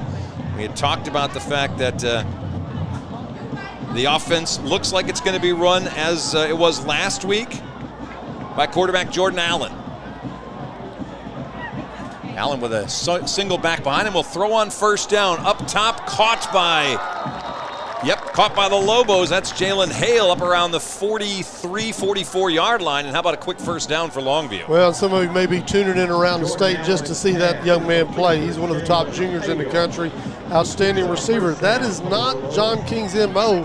to start the game with a pass. He likes to run the ball, but when you got that Cadillac, you want to start it and drive it around every so often. It's a 19-yard gain on first down. Ball at the 44-yard line. And again, the Lobos are going to want a lot of handoffs to Taylor Tatum. This time he gets nothing. Swallowed up at the line of scrimmage. Taylor, the big sophomore, he is an awful deep eye back. We saw him a couple of weeks ago in the scrimmage. He's going to come off the field pretty quickly, and I hope that is not a bad sign for the Lobos. Now, but you did see that big guy on defense, Latravion Adams, with that fighting off of the block and making that one-handed tackle of Tatum. So on second down and about 10, little jet sweep this time, and coming left and getting hit hard is Longview's number 9. That is a DeKalen Taylor, and he got rocked by Quinteris Hawkins at around the 47, 48-yard line. Positive yards, 5-yard gain. It'll bring up 3rd and 5. Taylor's going to have to step off as well. He had an issue with his helmet, so he's going to come to the sideline. We talked about his speed. No surprise. They want to get him involved with some sweep action. Lobos came out in the gun that time, changed it up a little bit. They can come at you under center. They may come at you in the gun, and they've got a young man that's a quarterback and take off. And as I say that, looks like we may get a no, it's still Allen in there under center. All right, so we got 3rd down and 5, and an inside handoff across the 50, but shy of the first down are the Lobos, rather, and it's going to bring up 4th down in a couple. Little fullback dive play there. Nothing special, just trying to get some positive yardage to set you up for what is a short, showing 4th down on the far side. Yeah, that defense collapsed that entire play around Isaiah Harris, and 4th down and a long one, and the Lobos look like they're going to take our first shot at 4th down. 4th down in less than 2. It's again Harris with the football. He's got a first across the 45-yard line, and the Lobos will move the chains. Well, it's one of those things they'd seen on the previous play. They can pick up a couple of positive yards. Had a matchup they liked, so they came right back with the fullback with a quick hitter, moved the sticks. And ran through a couple of tackles that time. Jacobian McCoy was the first one to hit him, and hanging on for dear life at the end of that play for the Mavericks was number 10, Terrell Davis, one of the linebackers. And so it's 1st down at the 44-yard line. High snap. Good job bringing that one down. And it's a handoff to a tailback. It's, again, a short gain by Taylor Tatum to about the 40-yard line. Gain of maybe 4 yards. And actually, I'm going to correct that and say it's Isaiah Harris on the carry. Yeah, Harris, who'd been at the fullback position, that time moved further back, and they were in the gun, and they work him as a single back and pick up positive yardage. Obvious 4-down territory now. You don't have to worry about getting in 3 downs. You can think about that 4th down if you need it right here. All right, so it's a 2nd down and about 6. High back behind the quarterback. Play action pass, looking deep. Aiming for Hale, goal line a little off the mark, incomplete, and it's going to bring up 3rd down. Hale had achieved some separation from the corner. A little underthrown, as you described. What I like about that play call is we had the before-mentioned 4-down territory. Why not take a deep shot? You've got one of the outstanding receivers in the country, just a junior. Send him out there, take a shot. Now you've got 2 downs, 6 yards for a 1st down. And the Lobos have already shown they're not scared about going on 4th and short. They've got about a 4th and 6 right now, or excuse me, 3rd and 6 at the 40-yard line. Thomas in motion, high snap again, juggled and in all kinds of trouble, having to run to get away. That's Jordan Allen, and he's going to be driven out of bounds well short of the 1st down. In fact, did he get back to the line of scrimmage? Looks like not. And so 4th down's coming up, and not taking a chance on 4th and this many, Lobos will bring in the punter. Yes, looked like they were setting up a screenplay that time. They let everybody come, and with the bad snap, that was a disaster. And so unfortunate to have the bad snap on a screen call, and never gave the quarterback, Jordan Allen, an opportunity to execute the play. There's Michael Fields in now. Snap to him is on the money. Kick is hanging, rolling, fair catch called for and made at the 10-yard line. And making that fair catch for Marshall, that's Domar Robertson. It'll be 1st down Mavericks at the 10. 8:49 to play here in the 1st quarter. We are scoreless as the Mavericks go on offense for the first time today. Just like you coach them up, you tell them if it's on the 10 or further out, you call the fair catch. If you're inside that 10, you need to stay away from it. They don't teach that in Nebraska, but everywhere else, that's kind of the rule. All right, so 1st down Mavericks now as we flip around and see the Lobo defense for the first time. Collier Sloan's the quarterback. He's in the gun with one back behind him, and that's a handoff, and boy, not much, if anything, for J.Q. Davis as he gets swallowed up at the 8-yard line with a pack of Lobos all over him. That is led by 58 for Longview. That's Jesse Fairchild getting in there first. Caden Brooks with the assist for a loss of a yard. You described it correctly. It was literally a pack as everybody kind of convened in a meeting in the Maverick backfield that time, and good start for the defense. That's a Fairchild with the big bust through on the defensive line. 2nd down and 11 coming up now. Empty backfield, 4 split wide to the left. And we're going to have a whistle before we ever get going. That's a back judge. That's typically too much time. I didn't look at the clock, but typically when you see the back judge throw that flag, that means they took too much time. All right, we got a timeout by Marshall. They saw it coming. Yeah, Marshall takes the timeout before we ever get rolling, so the clock will stop. 8:13 to play in the first quarter. We're scoreless. We'll take a quick timeout. You're checking us out on Longview Game Day.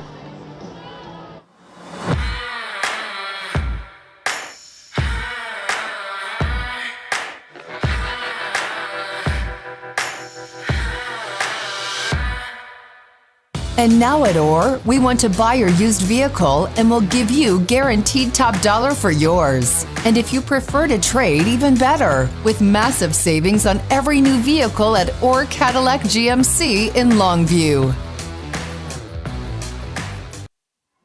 That's 2nd down and 11 coming up when the Mavericks break the huddle. Let's recognize the coaches on the defensive side for a second. That's John Berry, who's the defensive coordinator. Josh Rankin does safeties. Scott Hart linebackers. Brandon Bonds and Pat House defensive linemen, along with Trevor Murphy. Those are the defensive coaches for John King's defensive side of the field. And there we go, 2nd down and 11. And formation changes dramatically. Man in motion for Marshall. We're going to hand it off to him. And that was the captain that we saw in the pregame. That's Domar Robertson, who gets bumped out of bounds around the 20-yard line. He's very close to a Marshall 1st down. Well, the star of that play is Ja'Kayan Davis, who got out there and did an outstanding job making sure he sealed the end, and that allowed the running back to get to the corner, and that's what moved the sticks for the Mavericks. Yeah, it is a 1st down up to the 20-yard line. He had to get to the 20. He got the 20. So they'll move the chains. And the Mavericks get out of that shadow of the goalposts anyway. Empty backfield, well, almost empty. Sloan pops back out from under center. Behind him, J.Q. Davis. 3 receivers left. And Marshall going to pass this time. And that blown up early. Well done by the corner that far side to Darian Boone, who got there first and put the helmet on the receiver. Boone's really an outside linebacker, but he is so fast. He goes out there and takes on that slot receiver and covers him. Outstanding playmaker. We had the good fortune to see him play a couple of weeks ago in a scrimmage against Texas High in Texarkana, and he always seems to be around the ball and just makes some outstanding plays. If you watched the game last Saturday, he also had a couple of big plays in that game as well against Denton Ryan. It's Andrew Phillips with the catch. So it's 2nd down and 15 as they lost 5 on that play. Looked like receivers moved early. I don't see a flag. Snap bad. Now that one batted backwards. That all was a disaster for Marshall, as it looked like a couple of folks left early. Then the snap came in bad. Then the Longview defensive line was all over him. And you can see on the replay, this ball is going to get batted backwards, and it'll be 32 for Longview. Caden Brooks that does the damage. Well, I think it was that bad snap that saved them from the motion penalty, leaving too soon. It was such a slow release rolling back. I don't think the officials comprehended that the snap had happened. That's 3rd down and 15 now. Collier Sloan back at his 10-yard line. 3 receivers right this time. And he'll throw to the left. That one hung up, and it's going to be out of bounds. And we've got a hat down for the official, which meant that receiver over on that side stepped out of bounds, and it'll be incomplete anyway. Now that head linesman over there, he's trailing on that play. We talked about before the game, you got the 7 officials tonight, so he doesn't have to get downfield as quick. Typically, he'd be a little faster down the field in a 5-man officiating crew, but he gets to stay at that line of scrimmage a little longer. That's why that cap kind of flew in there a little later than you're probably used to seeing in a high school football game. Back deep are Hale and Taylor for Longview. Punter standing on the 1-yard line, and that kicks a line drive. Grabbed it by Hale at the 41, call for the fair catch, and that's where Longview's going to take over for its 2nd possession of the afternoon. I think Hale would like to have that one back. That line drive punt is the one you think about returning. He probably would have been able to sidestep the first man and have a little room, but I think he'd already made the decision to call the fair catch and had a little buyer's regret on that one afterwards. Let's correct that. That was actually Willie Nelson, 6, not 8. That 6 looked wrinkled up, and I thought it was an 8 for a second, so it was Willie Nelson on the fair catch at the 41-yard line. Yeah, the announcers in the game last Saturday from Jerry's World, they got the Willie Nelson reference in early. Yeah. So first down, Longview, 41-yard line. A spinning attempt to try to get positive yardage is Taylor Tatum, and he doesn't get much, maybe a yard, and it'll be second down and 9. Sophomore refused to go down initially, but just too many Mavericks to get anything going. So a short gain on first down. Obviously, if you're John King and his offense, you want to get that 4 or 5 yard gash on first down. That's what they're going to be working towards this season, and try to get, as P.J. Fleck said last night on the broadcast, you want third and short. That's the dream of every OC. You saw coming in from the side, Elijah Woolen from Marshall kind of blew that play up early, unblocked, and while he didn't make the tackle, he got hands all over Tatum. Back to pass again. Now here's Allen looking to that right side, a little bit high for Jalen Hale, and it'll bring up third down and 9. Play action there. It was second and 9, and so looking to move the ball downfield with the pass. Hale had coverage to the outside by himself. Just need a little more air under that one. Third and 9 coming up. Well, they're going to mark off some yardage, it looks like. About a 5-yard penalty marked off. I didn't see the flag. No, I didn't either. May have had offsides on that. Yeah. So we go back to second down. Let's undo that. And instead, we're going to make it a second down in about 4. The Marshall coach has some questions about that as well. He was pointing out the fact that he thought his interior lineman got held on that play. He's not going to get any love from the officials on it. So it's second down and 4. And there is Allen across the 50. Dropped at the 48-yard line, and that will be another first down for the Lobos. That was the biggest difference I saw between the scrimmage 2 weeks ago and what they did last week against Denton Ryan. In the scrimmage, you didn't get to see how good a runner Allen is. He scored the first touchdown on a long run a week ago, and I think that using his feet is going to be a big part of the offense. Allen getting the play from the sideline, coming back in. Ball at the 47-yard line. Got about 5.5 minutes left here in the first quarter. Still scoreless. At Longview for the second time in this quarter across the 50 and into Marshall territory.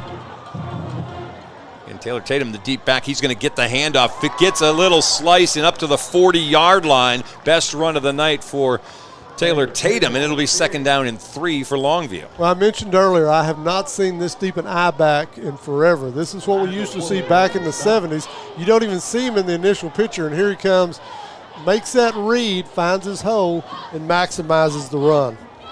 So third down, they'll put him down at the 41-yard line. So a second down and 4. Again, he's back deep in the eye.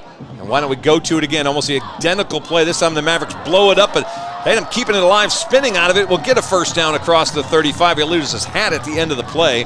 Tackled across the 35-yard line by Marshall's Jacovian McCoy, and he teamed up that time with LaTravion Jackson for the tackle. Special players make special plays. That time the young sophomore was initially stopped, back step, found some room to run to the outside, picked up the first down.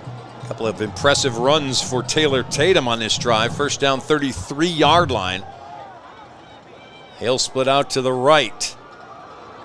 To the left is right. Handoff again, this time going to the left side, and again skipping out of a couple of tackles and across the 25 down to about the 23-yard line. That's the second back. That's Jarrett Lewis who got the carries that time. Well, we talked about the fact Taylor had to go to the sideline because of the helmet. Lewis stepped right in and never missed a step there as he gets a plus 10-yard gain and moves the sticks, and now the Lobos are just about in the red zone. 23-yard line. Tatum with the carry, his first of the game. 5'10", 175-pound senior, and we're going to have whistles blowing for another timeout. Looks like the Mavericks took their second. So we're going to take a break as well. Scoreless ball game here in the first. You're checking us out on Longview Game Day. It's a new season.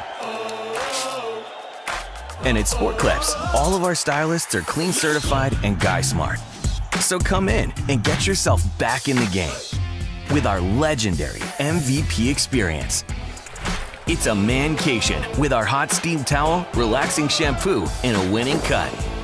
Check in online and walk out with confidence. Sport Clips. It's good to be a guy.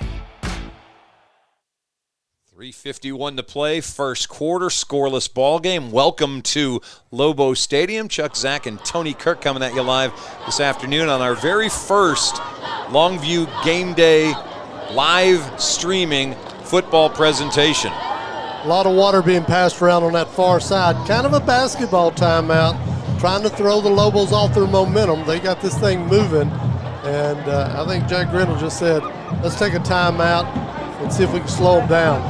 Well, it's still 86 here in Longview and pretty humid. So first down and 10, 23-yard line. How about another handoff? Taylor Tatum this time hit in the backfield, and that one is not going to be able to be an escape move as Jacobian McCoy, who's having a pretty nice first quarter, in on another tackle. That's going to be a loss of a couple, and it's going to bring up a second down in about 12. Delayed handoff. They've been hitting that thing pretty straight up in there. That time it looked like an intentional delay, trying to trap with the fullback. Fullback did not make the trap block, and that's what results when that doesn't happen. So a loss at 2, second and 12. Hale's going to split out wide right, and he's way wide right. James Perkins over there on him. Little shotgun high snap. Allen having a roll. He's got a man there. That is Taylor Tatum. He's across the 20, the 15, and very close to a first down at around the 13-yard line. In fact, landed right on the 13. You hear him talk all the time about getting your player in space. That time, perfect example of Tatum getting in space. He had one man to beat him, went and got the first down, and now they're inside the 15. And we mentioned Hale being wide on that side of the field. He drugged the corner with him, and that allowed things to open up for Taylor Tatum. Well, if I'm that corner over there, I get a little nervous when I see Hale lined up in front of me and the safety playing up that far. Tatum, who didn't have a whole lot of yards last week, is very involved in the offense in this series and in this quarter. Lobo's going to flip a couple of blockers from left to right. They're heavy right. Handoff, going right, and not much. Couple yards to the 11. Second and 8 coming up. In field goal range now, so that's going to affect the play calling here as you're thinking you want points. You don't want to have this long a drive and come up empty. As number 80 checks into the game, that's Jatavian Wright will be in there for the Lobos on this play. They've been flipping receivers, bringing in plays, so Wright brings the play back in. Down to 2:33 to play here in the first quarter of action. Still scoreless ball game. Second down and 8 at the 11. Play action. Allen going to roll. Got a look. Instead dumps it short. That's going to be caught inside the 10-yard line and drugged down from behind as again McCoy is there in on the tackle, bringing down Isaiah Harris after a short gain to about the 7, maybe the 6-yard line. And it's going up third down. Lobos can get a first at the 3-yard line. Well, everybody in the country runs that underneath pass to the fullback when you get down in the red zone. The idea is you push the defense back towards the back line with your outside receivers, get that fullback underneath. That time Allen was in a little bit of duress, made an outstanding throw to get it to his running back. All right, big play coming up now. Third down and 3. Tatum back deep. We'll give him the ball. He's getting bounced at the line, breaks a tackle, lowers a shoulder. He's going to be short of the goal line, but it'll be a first and goal for Longview as he ran over a defender at the 5-yard line to make positive yardage, and we've got an injured Maverick down on the field. I'll tell you what, outstanding block that time by the fullback, Isaiah Harris. He's what split the hole open. Then Tatum just read what was there and took it to the corner. I'll tell you what, there's going to be a look at did he land on the end zone or not. We'll take the quick timeout, though. 30 seconds, we'll come right back. You're checking us out on Longview Game Day.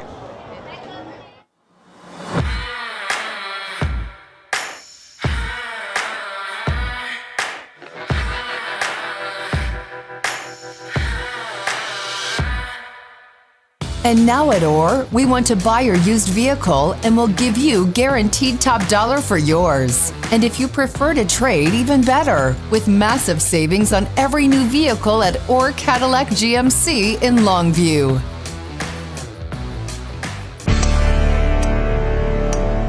Get in the swing at Nippert Golf Indoor Golf Center. Whatever your skill level, you'll have a ball. Or relax in our clubhouse. Work on your game. Play where the pros play. It's the perfect spot for fun with family and friends. Or any celebration or special occasion. Tee it up, East Texas. Book online or walk in today. Nippet Golf Indoor Golf Center.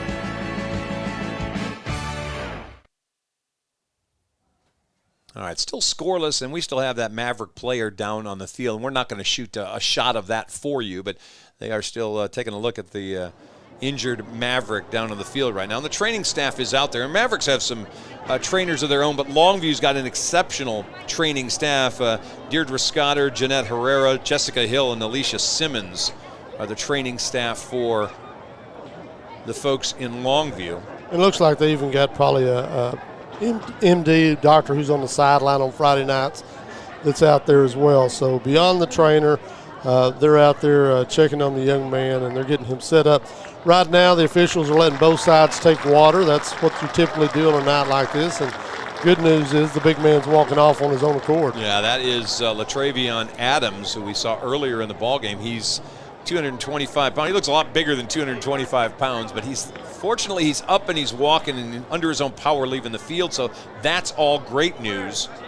Yeah, upper body injury. Looked like they were checking out his left shoulder, left arm, but good news, he's up and headed to the sideline, and we'll get this thing started back. All right, so it'll be 1st and goal for the Lobos as Taylor Tatum's knee went down just outside the end zone. Of course, we don't have replay here. We do in the booth, but they don't on the field. That may have been a touchdown, but it is now as Jordan Allen plunges ahead for the touchdown to make it a 6-0 Lobo lead with 1:22 to play in the first quarter. And that's how you do it. Yeah. Straight ahead behind that big offensive line and into the end zone go the Lobos. Impressive drive that time for Longview. Mixed it up, a little bit of passing, a lot of running game, and take it down and get the first 6 points of the night. All right, Isaiah Harris is the holder on this. Snapper on this to Quillen Vaughn. Everything good. Kick on the way by Michael Fields. It's up and good, and we got a 7-0 ball game. With 1:22 to play in the first quarter, the Lobos take the first lead of the game. Nice drive for a touchdown as the flag bearers run out on the field and on the far side. All right, so we're going to take a quick break. We'll come back for the kickoff. You're checking us out on Longview Game Day. Don't fumble when you're looking for your next trailer. At RJ Trailers, we got the hookup. Cargo Mate, Hallmark, Text Line, Diamond Seed. We've got the inventory selection to get you into the end zone. Step into savings with R&J Trailers. Don't pass up on the best deals around. R&J Trailers in Longview and online at rnjtrailers.com. We've got the hookup. All right, 1:22 to play in the first quarter, 7-0 Longview. 11 plays, 59 yards for the touchdown for the Lobos. An awful lot of Taylor Tatum on that drive. He didn't get the touchdown, but he got him down to the shadow of the goal line to get the first score. Yeah, Taylor did a good job. Also, I thought the fullback was a big part of that drive as well. Picked up a couple of first downs and had a big block there to spring the big play that got him to the edge of the goal line. All right, Michael Fields on for the kickoff now.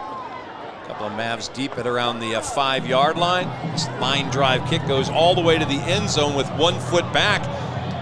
Marshall's going to bring it out. They'll get across the 20 and back to about the 25-yard line, maybe a little bit longer than that. Let's see a little extracurriculars at the 30-yard line, but the ball's going to come out to about the 25-yard line, so they could have downed it anyway. Yeah, I don't know if that thing was deep enough to down it. I think whenever you're not sure, the smartest thing you can do is take off and go get as much as you can. You don't want to make that mistake of being partially out, partially in. So that time they get the 25 anyway, and so it all works out. There's Javian Morrow with the kick return. So it's first down Marshall, their second possession, lining up at the 25-yard line. Collier Sloan still in there at quarterback, behind him J.Q. Davis. First down, handoff to Davis, sidesteps a first defender and slung down hard to the ground. On the tackle that time, Jeremiah Rugley. and it'll be a gain of 5 on the sling down to make it 2nd and 5. Just a little off tackle to the left side. Wrigley did a great job of wrapping him up and bringing him down all on his own. So we got a 50-second clock, and it's running right now to end this first quarter. Let me give you our first score of the night. Odessa Permian 16, Waco Midway 13 late in the second quarter. Okay. I thought if we were going to do big-time football, we'd do big-time football. Yeah. Last 33 seconds. 2nd down and 5. 3 split right. Collier back to pass. Tosses one way high of everybody as he gets buried back at the 20-yard line. And it's going to bring up a 3rd down and 5. Yeah, not on the same page there as the receiver cut the route short and he threw deep. So I don't know if he saw something that scared him, but either way, he got rid of the football. Now, if it didn't scare him, it should have. He had Jesse Fairchild in there on a hurry on him, and it's 3rd down now. Defense here, 3rd and 5 is a typical passing down at this stage of football. Back in the day, it might still be a running down. 3rd and 5. Collier looking to his right, throws a little high and behind the intended target, Ja'Cory Smith, and it's going to bring up 4th down. Well, I'm not 100% sure Ja'Cory was the intended target, but either way, he overthrew 2 Mavericks, and that's going to be a 4th down coming up, and the Lobos got a chance to increase the lead here. You know, the first 2 possessions, the Mavericks have run on 1st down and passed on every play after that. And you kind of wonder if they're overthinking this just a little bit. Well, they're so young. I think they're still looking for their offensive identity at this point. All right, Buchanan on to punt, back at his 16-yard line. Snap is there. Not really much of a rush. He line drives this, and it's going to hit at the 35-yard line, take a Marshall bounce down to the 25. Or he flipped the field anyway, and the Longview Lobos will take over with the last 7 seconds of this quarter at the 25-yard line. I don't think he scripted it that way. It was not a great punt, but it had a nice roll to it. And both Lobo return men thought the best thing they could do was just stay away from it. So they'll set up here on their own 25. So with 7 seconds left to play, Longview will start its 3rd possession of the ball game. Really no wind here tonight, so either end of the field doesn't make that big a difference. Jordan Allen looking back at Taylor Tatum, then gives him the football. He'll bounce outside and tell you another nice open field tackle. The Mavericks have had a couple of those. They haven't done a great job wrapping at the point of attack, but it looked like we may have had a flag. Clock stopped with 0.6 seconds left to play. And busting out, there may have been a hold by 70H for Longview. Well, they run that stretch play, and you want to seal that edge, so we'll see if that is indeed what they call. Right now, discussion, that would be a spot foul, so that may be what the discussion's about. And we're going to get the official word on it while we sit up here and speculate there. Sure enough, holding. That comes from that field judge. We talked about the top of the broadcast, 7 officials in this ball game. You sometimes see that edge call more often. The field judge has a great view of it there on the far side, and so no surprise that you're going to get that call. All right, so for the Lobos with just a fraction of a second, in fact, they let the thing run all the way down to 0. I don't know that we paid attention to it, but now I think we're going to flip sides of the field, and we'll do it again. So the first quarter comes to an end, 7-0 Lobos. Quick timeout, we'll come back for the second quarter here on Longview Game Day. Howdy, East Texas. Neil McCoy here for Patterson Nissan in Longview, home of the free lifetime warranty. Shopping for a pre-owned vehicle has never been easier. Just head over to PattersonCars.com and you'll find over 1,400 quality pre-owned cars, trucks, and SUVs, many certified pre-owned and backed by the Patterson Lifetime Warranty. And you can buy with confidence because each one has to pass a 167-point inspection before it's listed for sale. Log on and find your new-to-you pre-owned car, truck, or SUV at PattersonCars.com. All right, 7-0 Longview lead here on Longview Game Day. Appreciate you guys hopping on with us. Hope you're enjoying the broadcast. This is our first time getting a chance to do this for you, and hope you're enjoying it as the Lobos have the 7-0 lead as we flip sides of the field and what is now going to be a first down in almost 20. I think they got that as a spot foul, a 1-yard gain, then marked them back to 10 yards. I was going to say, if you're not familiar with Gamday, Gamday covers a lot of events, typically athletic events, but Gamday is liable to show up anywhere where Longview High School has something they're involved in. And I think you folks down here are going to really come to appreciate the coverage. And it's a total coverage you get of student activities at a high school. And so will we do birthday parties? I don't know. I guess we're available. Are you free on the weekends? Sometimes, but I won't wear a clown suit. I'm just telling you right now. I think that's something you wear just about every day. But exactly. All right. But bump. All right, well, we'll start the second quarter. Lobos with the 7-0 lead, and they'll flip ends a little closer to us on the broadcast booth. And here we go, first down and 20. Jordan Allen at quarterback, and we're going to have a little reverse action. Coming right across the 25 and banged hard at the 30-yard line.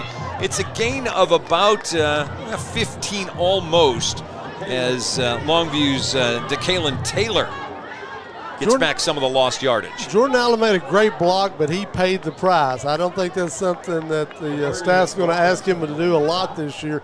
In fact, I'm not sure if we're not going to get a different quarterback because of that. And we may get our first look at Josh Thomas, who's come in. Transfer out of Jefferson. 5'11", 180-pound senior under center now, and he's going to hand off. Why not? Give it right back to Taylor Tatum. Boy, he ran over a guy at the 35-yard line and falls forward to about the 38 for a first down. I'll tell you what, Tatum was about a half a step from taking that thing to the house that time. If you watch the end of this run, they barely get him down as he's got a full head of steam. Doesn't look like Allen's too hurt over there on the sideline. I think this is just an opportunity they saw to get Thomas a look. All right, first down for the Lobos. Ball around the 38-yard line. Big I formation. Let's play action pass time. Thomas in some trouble, gets back to the original line of scrimmage, and he'll fall forward across the 40 to the 41-yard line. Quinteris Hawkins of Marshall on the tackle that time. Is a short gain for Longview's Josh Thomas. But he does make it a positive gain after almost getting stopped in the backfield. So he showed some of his elusiveness that time, and while he's over on that sideline, John King gives him the play and sends him back in. 3 plays. This may be his series at this point in time, and King flipping people around. He'll send both receivers out far left this time. Staying straight I. Taylor Tatum, the deep man. He'll get the ball again, this time coming left. Stiff arm, and that stiff arm was grabbed onto and hung on by Elijah Woolen, who will pull him down at the 44-yard line. Gain of about 4 on the play, and it brings up third down and 3. And if you just look at that play on the surface, it's not that impressive. But if you see the strength of the sophomore that time, getting something that just didn't seem to be there in the beginning of that play, he really pumped those legs to get that 4-yard gain and putting them in this 3rd and 3. And you can see why he's already got college offers, and we're just a game into his sophomore year. Third down and a long 2, short 3. We'll give it to him again, and he's going to have a first down as he powers to the 50 and into Marshall territory at the 49-yard line. That's John King football right there. We had a lunch with him one day this summer, and he was pretty straightforward. He said that's what he likes to do. He likes to get that offensive line rolling, lean on people. Allen's going to come back in at quarterback at this point, but not a bad time on the field for Joshua Thomas. 9 carries, 38 yards for Taylor Tatum so far. You kind of get a sense he's beginning to get that extra wind that those running backs seem to have that the rest of us don't. Right, spread out wide to the right. This time it's the fullback dive. They go back in that direction. Elijah Johnson's coming in this series. He doesn't get the ball, but he is in the offense for the first time this afternoon. That's John Cavian Bates, who got the carry for a yard. They like to do that quick hitter to the fullback. That dive play keeps the defense honest. You're going to fake it a lot, play action off of it, and so every once in a while you've got to give that fullback the ball just to keep those linebackers honest and not have them looking for the eye back. So short gain. It brings up 2nd down and 9. 48-yard line of Marshall.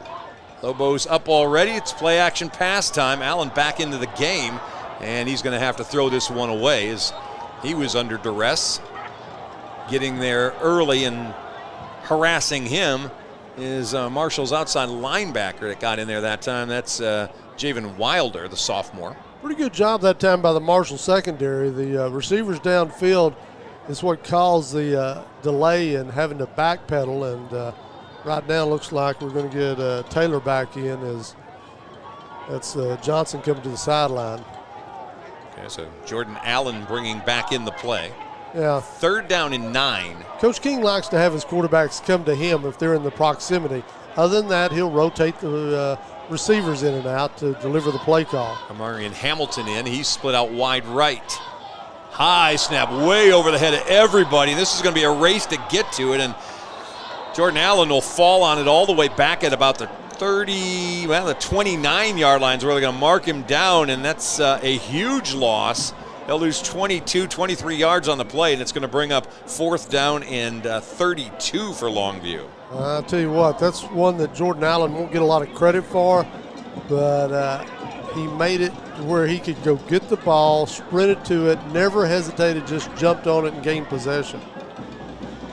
So punting time, Fields back in to punt it. Fair catch called for, but everybody's going to stay away from that as it'll be tagged down at the 42-yard line. Longview's Victor Bush, first one there. So the Mavericks will take over in pretty good field position with 7:56 to play in the first half. And it all goes back to that huge loss on 3rd down. That's why this field position is so good. Looked like if they didn't pick up the first, it was just going to be a normal get up and punt the football and play field position football. But with that big loss on 3rd down, Marshall has their best opportunity of the evening starting to drive. All right, so the Mavericks will take over. Ball's going to be at the 42-yard line. They're trailing right now by a score of 7-0. And we're going to have flags before we get going again. Yeah, it looked like we got a little motion. That comes from the official, or the white hat.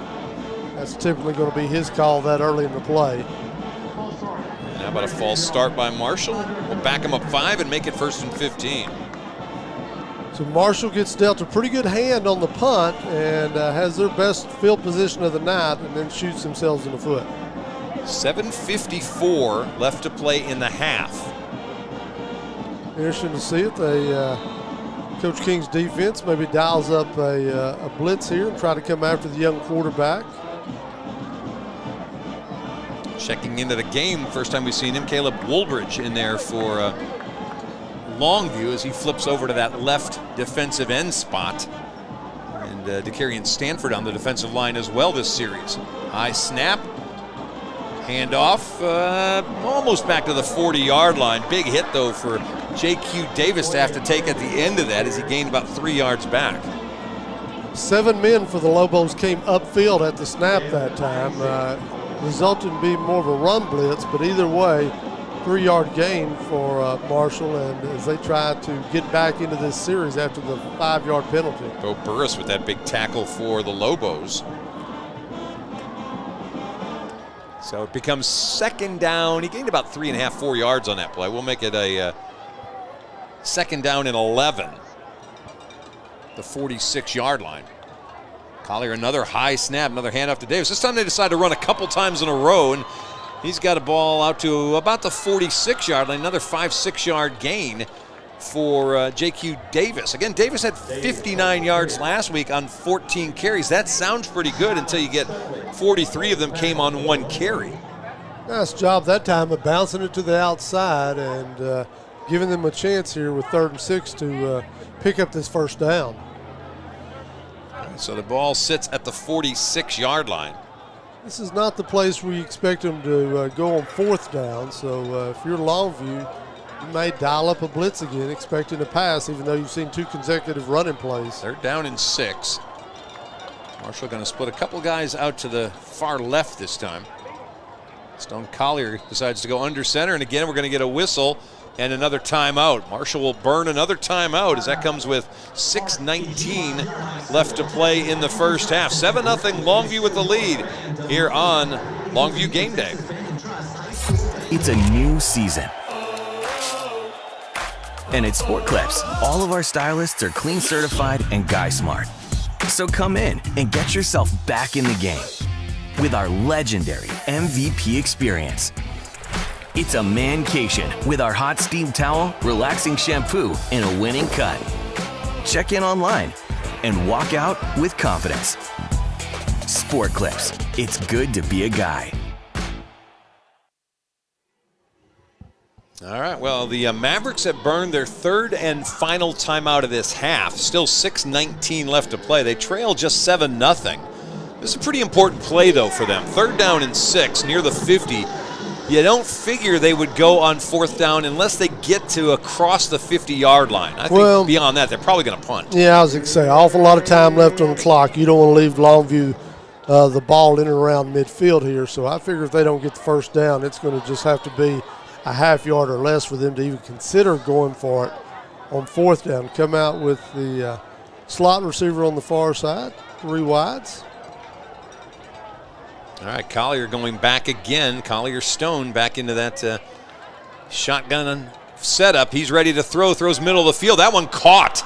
That's going to be a 1st down Marshall. And we talked about him at the beginning of the program. Ja'Cory Smith's a guy to keep an eye on, and he's just bigger than the guys covering him. And he makes the catch up at the 45-yard line, excuse me, the 41-yard line for a 1st down.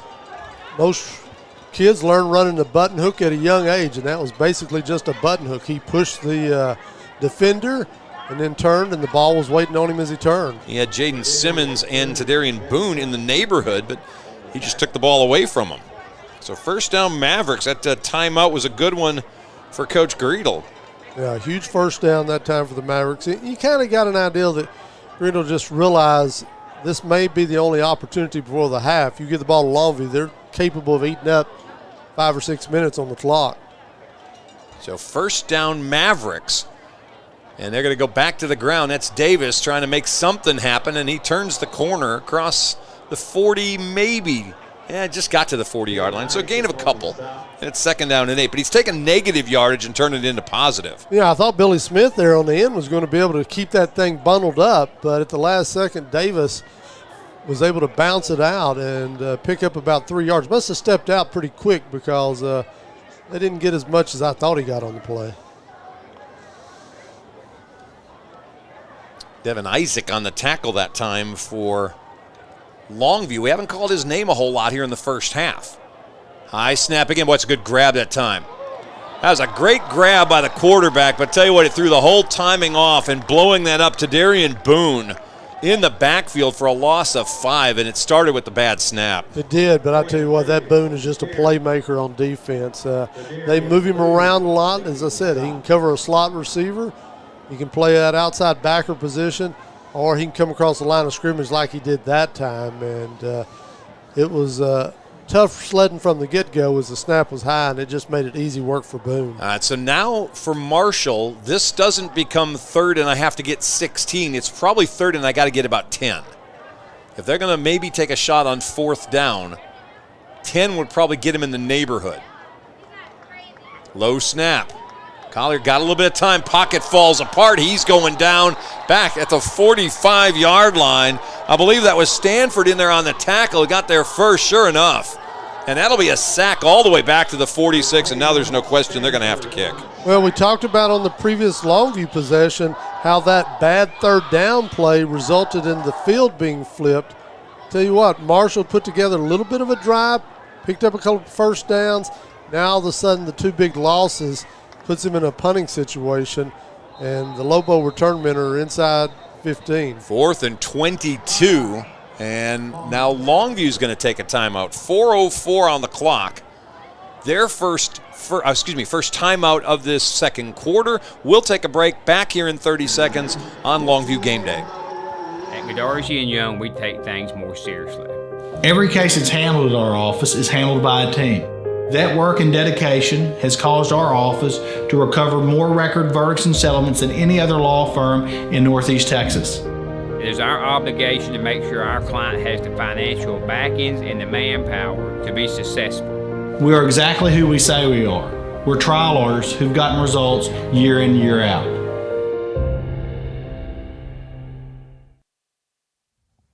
All right, Lobos with the timeout. 4:04 left to play in the half.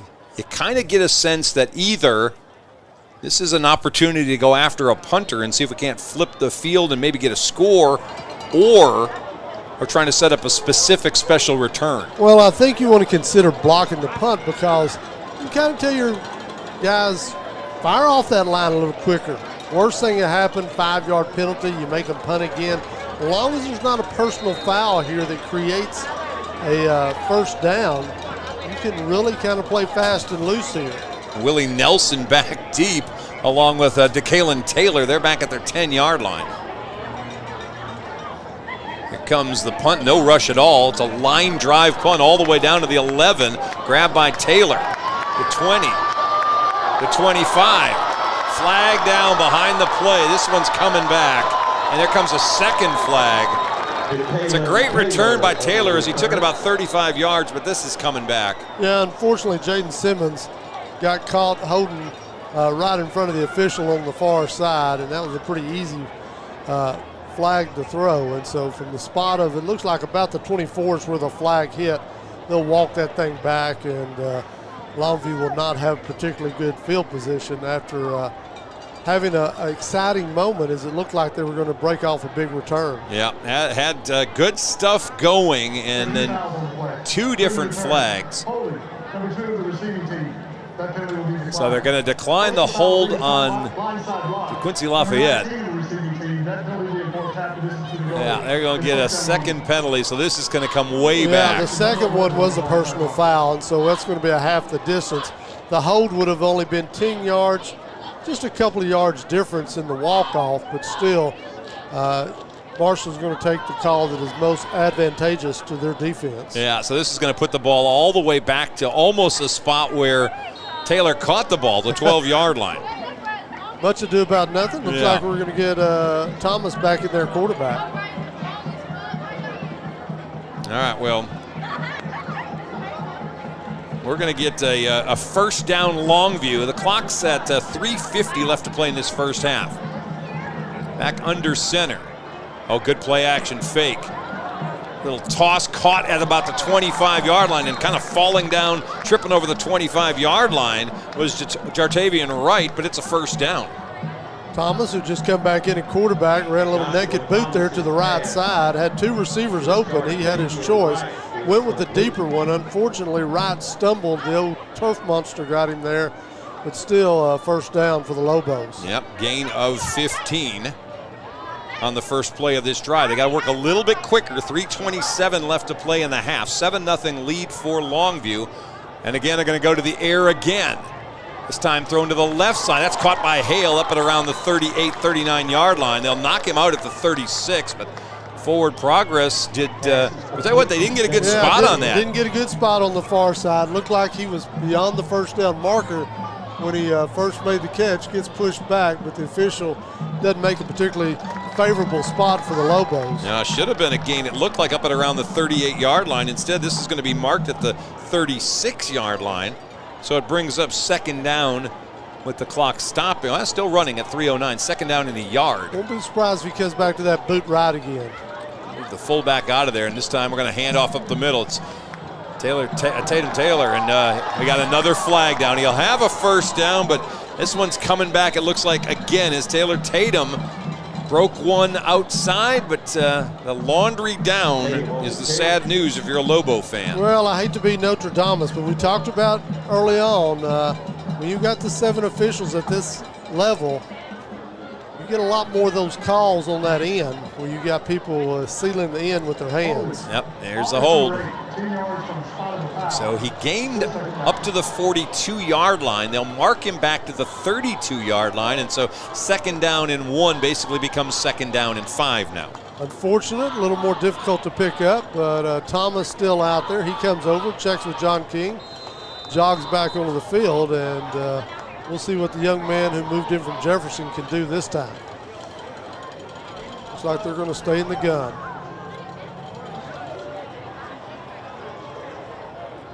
And splitting 3 guys out wide left. Will throw it in that direction and dropped.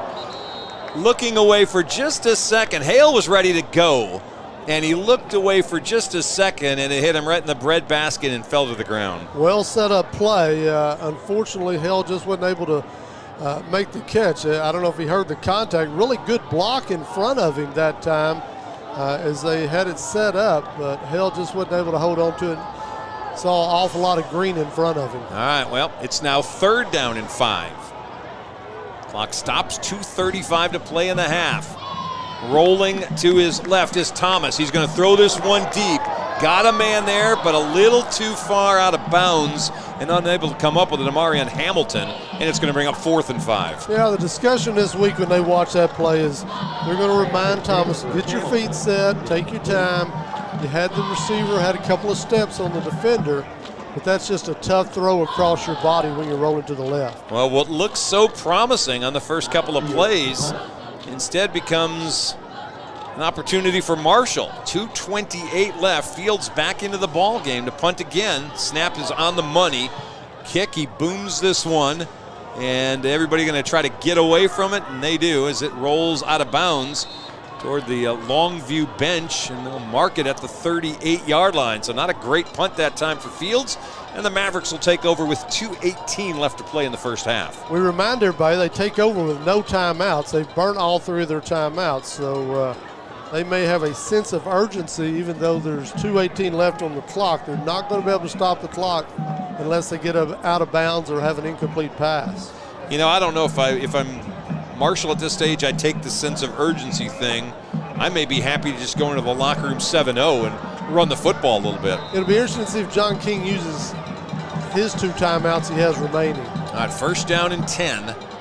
Marshall's been struggling on offense. Snap is good. They're going to try to run a little sweep this way on the jet sweep, and not much that time. Couple of yards as Marshall's Domar Roberson gets across the 40 to the 41, maybe a gain of 3, and it brings up 2nd down and 7. Yeah, those short side reverses and sweeps allow you to be near that sideline.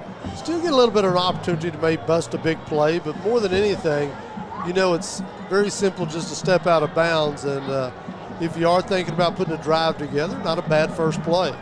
No, and you stop the clock, 2:13 left. As good as a timeout, stepping out of bounds. So 2nd down and 7. Handoff again, this one up the middle. Boy, maybe a touchdown saving hit that time by Longview. It was a nice run on the start by Davis, JQ Davis, but he ran into a Longview stone wall as he got near the 1st down marker. We'll see the play on the replay. Got a good spot, and then boom, that thing all ended as 21, Chase Smith, the safety, got there and closed it up, and it's 3rd down and a yard. Yeah, Chase may have been fortunate. He kind of led with the helmet on that play. No flag, and so no harm. But either way, it's made it 3rd and 1. And if you do make the 1st down, stops the clock for a few seconds, get you realigned, and get right back to rolling. But only 1:28 left. All right, here we'll go on 3rd and a yard. All kinds of confusion on it. They hand it off to Davis, and he doesn't get back to the 45-yard line. Longview defense swallowed him up, and that had a bunch of bad-looking stuff, and we'll see from the beginning of this on the replay. Got the handoff and got 2-3 Lobos in the backfield. First guy to put a helmet on him is Tadarian Boone, and it's going to bring up 4th down, and John King takes a timeout.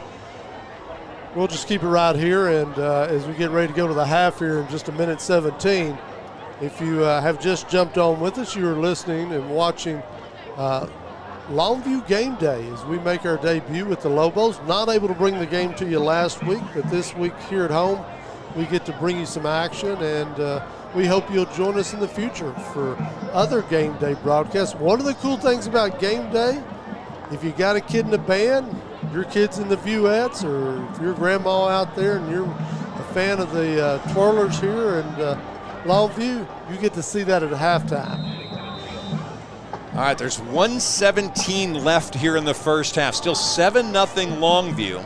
This time they're only going to send 1 return man back deep. They've got 10 up top. They're coming after it and don't quite get there. This kick's kicked away from Willie Nelson. It'll go out of bounds at about the 23-yard line. And with 1:11 left, Longview's got a timeout and a long field to deal with. All right, we're getting ready to go to the half here, and you showed me something. I saw Chuck Zach's picture. And there's nothing better than that. You need to show me that. All right, ball's going to be placed at the 20-yard line. 1:11 left to play here in the half. give you a little recap right before the half before we roll into the band coverage. Got the lights off, lights on. We got a little disco action going here in the booth as Frank has entered the booth. We're not doing Mr. disco. Excitement. All right, here we go. First down 10. Pass caught, no dropped. Knocked out last second as Josh Thomas in there. Threw that ball pretty hard on the line to Jartavian Wright, but he couldn't bring it down. Well, it's good he did. Thomas, who's been kind of the passing quarterback tonight, when we saw him 2 weeks ago against Texas High in the scrimmage, he appeared to be a little better passer than Allen. Certainly tonight they've allowed him to throw the ball. Bit of a dangerous throw in your own end there. If that corner jumps that route, that's 6 points, and instead of a 7-0 lead, you're tied up at the half. All right, second down and 10. We'll go to the ground this time, and that's not going to go anywhere as Elijah Woolen again wrapping up Taylor Tatum in the backfield for a loss of a couple. Marshall's got no timeout, so the clock's just going to roll at this stage. Yeah, I think the fear that Coach and his staff saw when they saw that corner so close to that throw over there, they decided, let's just run this clock out. That's probably not a bad idea. So with 40 seconds and counting, looks like the Lobos are going to be content to take that lead into the locker room as well. They'll probably take a timeout here and then take a knee, and we'll finish this thing up before the half. Coach will have an option of taking the 5-yard penalty. Looks like he'll call the timeout. Yeah, we go all the way down to 17. They'll bring the play. Still got 16 on the play clock. And it's still rolling, and now we get the flag. So we get the 5-yard delay of game penalty. No harm, no foul. And with 11 seconds to play, we'll get one more play, maybe two in. No, they'll take a knee and run this thing out. Not a great first half offensively by neither team. You talked about the original one of these ended 0-0, so 7-0 looks like a big scoring affair, but neither team probably satisfied with their offensive output here. That may speak highly of the defenses. Umpire asking the center to wait there. They get the box set on the far side. The penalty involves a 10-second runoff. There you go. So we've got the new rules here about the 10-second runoff with that penalty inside the last minute, so they'll run it down to 1 second. Which is exactly what Coach King wanted it to do. So. Take it down to 1, we'll take the knee, we'll head to the house. I'll tell you what, a far cry from the last several games. We talked at the pregame about the Lobos picking up 40, 50, 60 points the last 5 games. It's not happening so far tonight. A 7-0 lead, that's the first half in the books. We're going to take a break. Couple of minutes, we'll get you back down and ready for the halftime presentation down on the field. It's 7-0 Longview with the lead. You're watching us on Longview Game Day.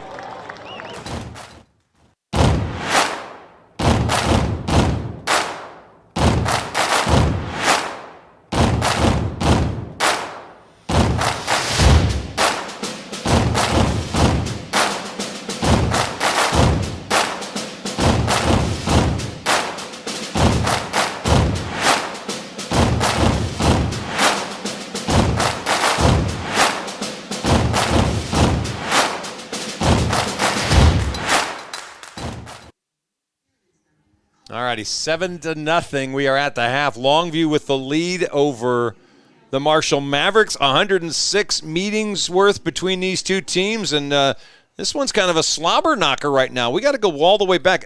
Where we are on this score, you'd have to go back to 1999 when Longview won 14-0. That's about the pace we're on right now. Yeah, and not a lot of big plays in this one. I'm sure both DCs are satisfied with the fact that they didn't give up the big plays. The one drive Longview put together was well executed, mixed some run, a little bit of passing in.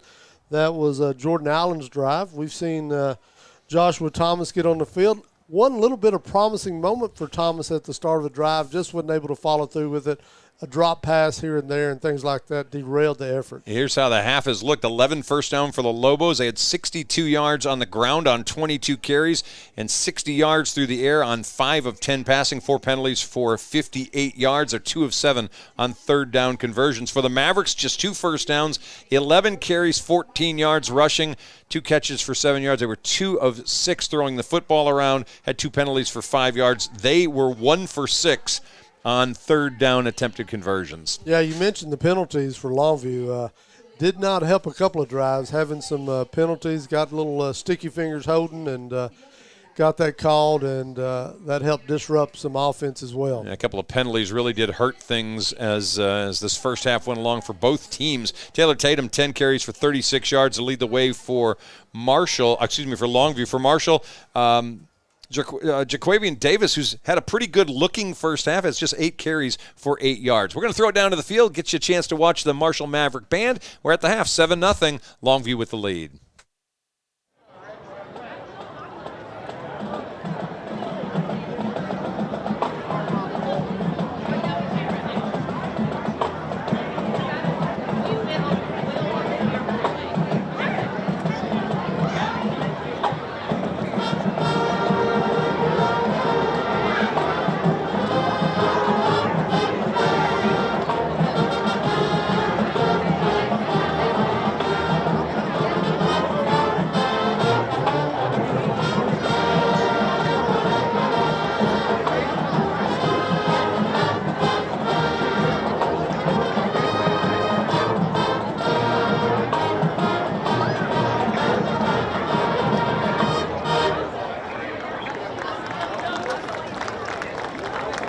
Your Mavet of the Week is Joreli Hernandez.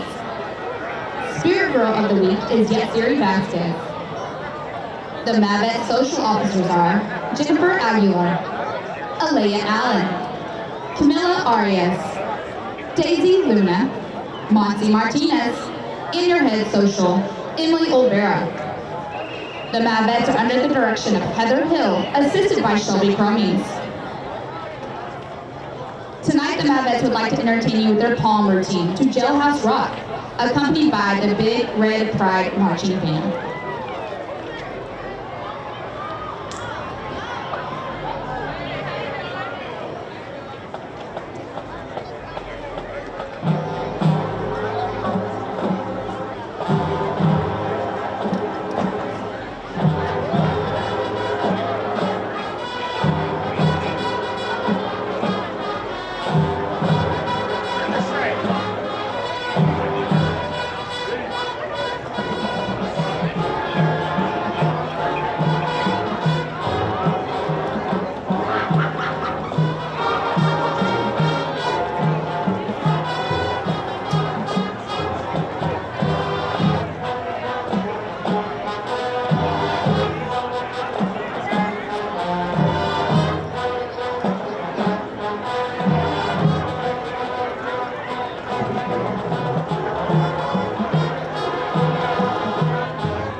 Thank you for your attention. We would also like to thank our Mavet managers, Brooks, Bryden, Yair, Anthony, Logan, and Homelie.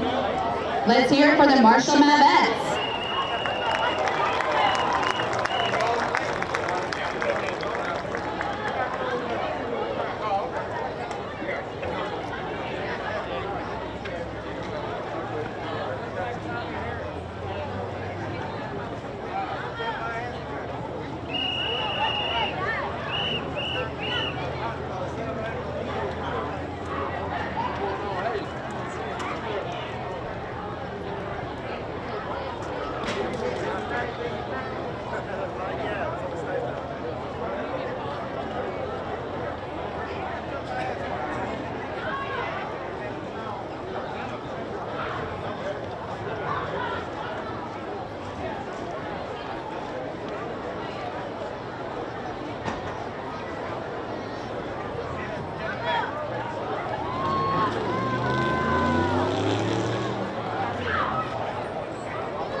and gentlemen, for your halftime entertainment, Marshall ISD presents the 2021 Marshall High School Big Red Pride.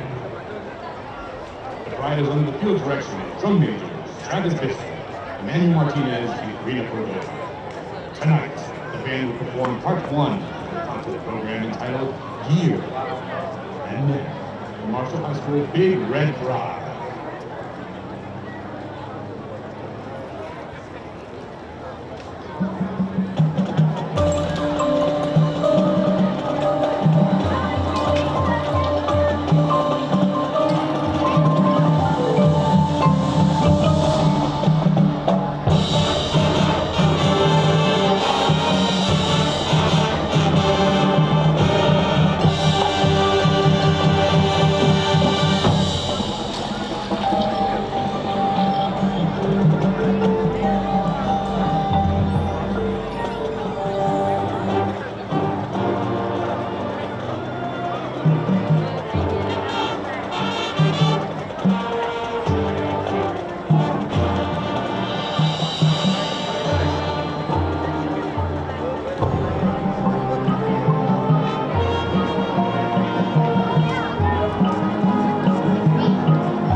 Let's hear it again for the Big Red Pride and go Mavericks!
and gentlemen, the Longview Independent School District is proud to present to the field for 57 years the 2021-2022 LHS UF. Officers this year are left to right: Junior Lieutenant Hannah McCory, Junior Lieutenant Hallie Mae Moore, Senior Lieutenant Angie Mendoza, Junior Lieutenant Haley Pittman, and in the center, your captain, Senior Raleigh Hunter. The U.S. will now entertain you with their colorful disc routine, Too Confident.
Youth of the Week is Senior Miranda Gonzalez. Spirit Girl of the Week is Senior Abby Farson. Teacher of the Week is Miss Brittany Irish.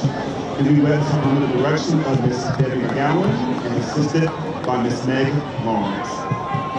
And now, the 2021 Longview High School Majorettes will perform a dance twirl routine to Wipe Out.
Under the field direction of drum majors Jasmine Blanco and Ashley Rivera. The Longview Independent School District College presents the award-winning Longview High School Lobo Band. This is the Big Green Marching Machine.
And now, Lobo fans, get on your feet as the big green marching machine marches to Rockin' L off the field.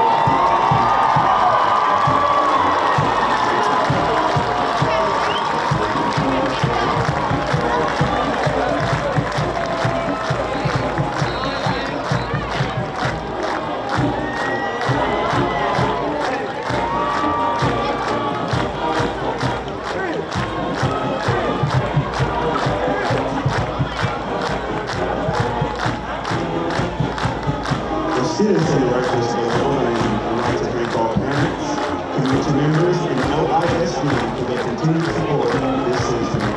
We would also like to thank our sponsors for this year: Central Title Company of Longview, Easy Texana, Pharmacy by Josephina Amador, Hallwork Coffee, JDL Enterprises, Jodat Office Outfitters, and Peter Chevrolet Buick Chrysler Jeep Dodge Ram Empires of Longview. Thank you for your kind attention to tonight's performance, and go Lobos!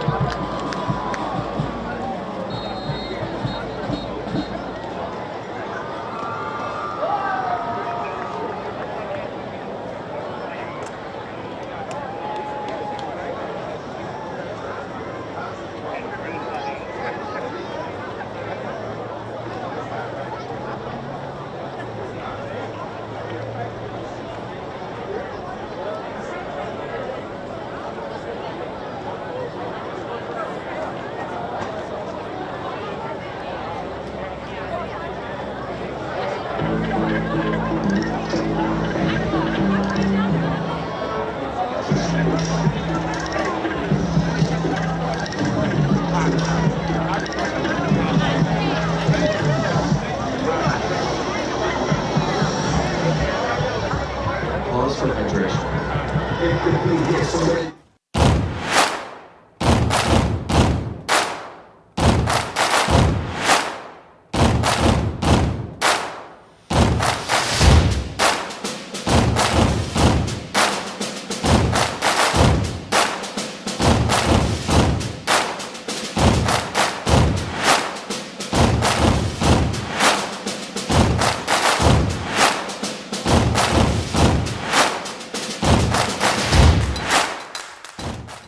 Don't fumble when you're looking for your next trailer. At R&J Trailers, we got the hookup.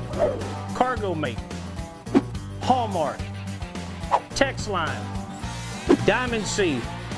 We've got the inventory selection to get you into the end zone. Snap into savings with R&J Trailers. Don't pass up on the best deals around. R&J Trailers in Longview and online at rnjtrailers.com. We've got the hookup.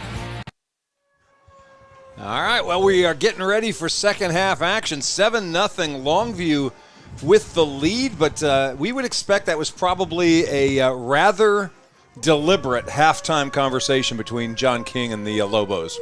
I suspect it had colorful verbiage and lots of enthusiasm as he addressed his team. Yeah.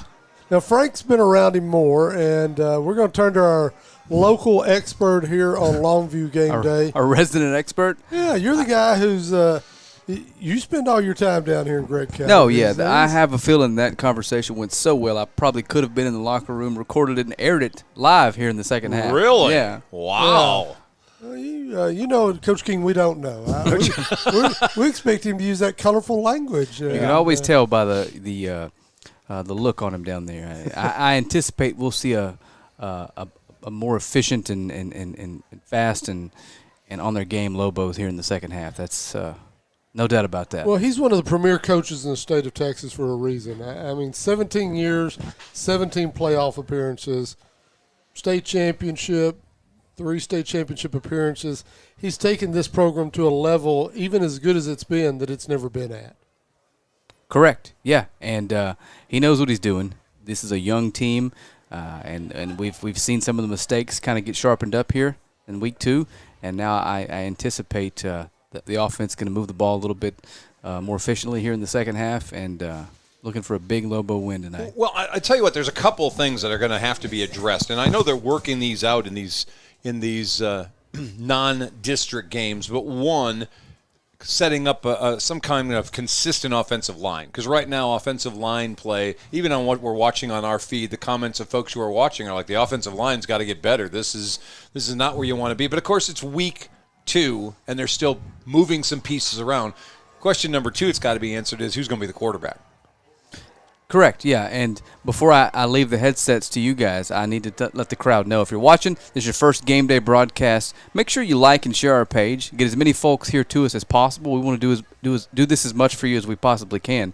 With that being said, yes, you're right. We're going to need some more efficient play from the offensive line for this offense to move a little bit more. And I think they're still auditioning on who's going to be the guy, who's going to be the quarterback when all is said and done. We started with Jordan Allen. We saw him in the first couple of series, but a lot of Josh Thomas late in the half. And you kind of get the sense that we're throwing if it's Thomas. You're not throwing necessarily if it's Jordan Allen. Well, and I think that's some experimentation. Coach King realizes even though it's Marshall versus Longview, it's still a non-district ball game. You're trying to find out what works, what doesn't work, and so a lot of experimentation. But I want to reinforce Frank's point. So much of what we're trying to do, we need to get the audience on board with us, and we need to get to them. And so anything folks out there can do as far as sharing it, word of mouth, reposting, whatever, we strongly encourage you to do so. Yeah, and a special thanks to some of our presenting sponsors that are helping us make this happen and bring it to you. Namely Excel ER. Obviously, I hope you're not in the middle of an emergency, but if you are, head that direction. They can get you taken care of. RJ Trailers. They helped us put together the cool game day trailer with the graphics on it that you'll see at every game. If you need trailer needs met, call those fellas at RJ's, and I'll continue on as the third quarter progresses with other sponsors. But it looks like we're back to football, and y'all don't want to hear me anymore. All right, well, we're about to get ready to go. Second half of play getting going. I got a text from Coach Shaka Jackson from volleyball. She gave me some, even though they lost, some exceptionals. Jakayla Morrow with 5 kills and a block. Brianna Converse with 5 kills and 8 digs. And we are underway. Kick's going to go into the end zone and apparently going to be brought out. Marshall's going to return this out of their own end zone, and they are not going to get to the 10-yard line. A beautiful open field shoestring tackle by Jay Smith as he brings down Javion Morrow at about the 6-yard line, and the Longview defense is going to get a very, very tasty opportunity to start the second half. Well, Morrow had a tough decision. The momentum of the kick took him into the end zone, and he didn't get a lot of help from the other up back or back there with him to tell him one way or another, and certainly he had to make that call on his own. He made the decision to come out, and they started on their own 6-yard line. Indeed they do. So it's going to be a long field for the Mavericks to get going here.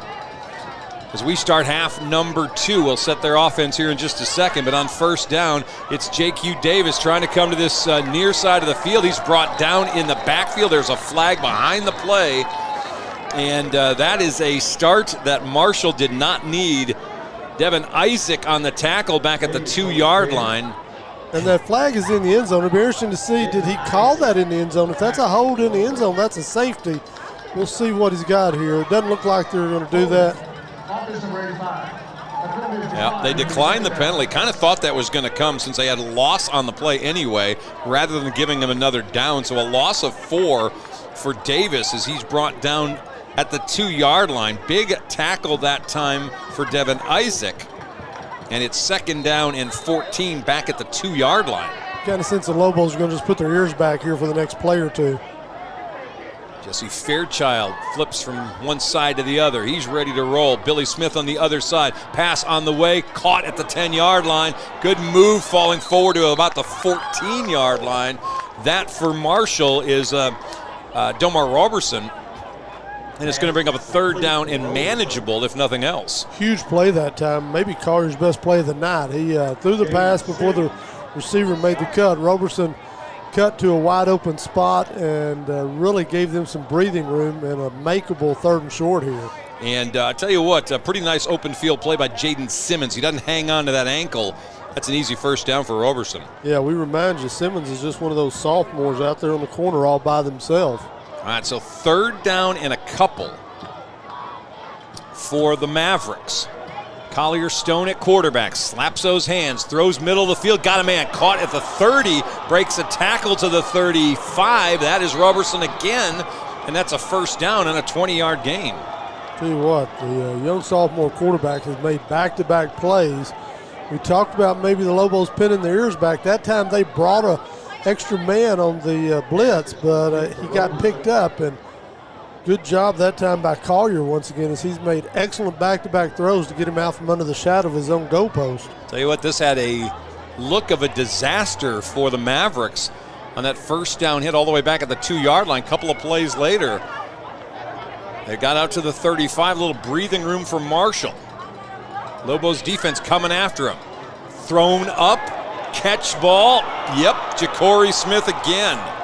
He's just too big right now for those young corners. At 6'4", 185 pounds, he hauls in another one up to about the 40-yard line. That's going to be a gain of another 25, 26 yards, and Marshall's all of a sudden knocking on the door on the Lobo side of the field. Tell you what, Collier's come out here red hot here in the second half. That's 3 excellent throws he's made to move the Mavericks like they have not moved up and down the field all night.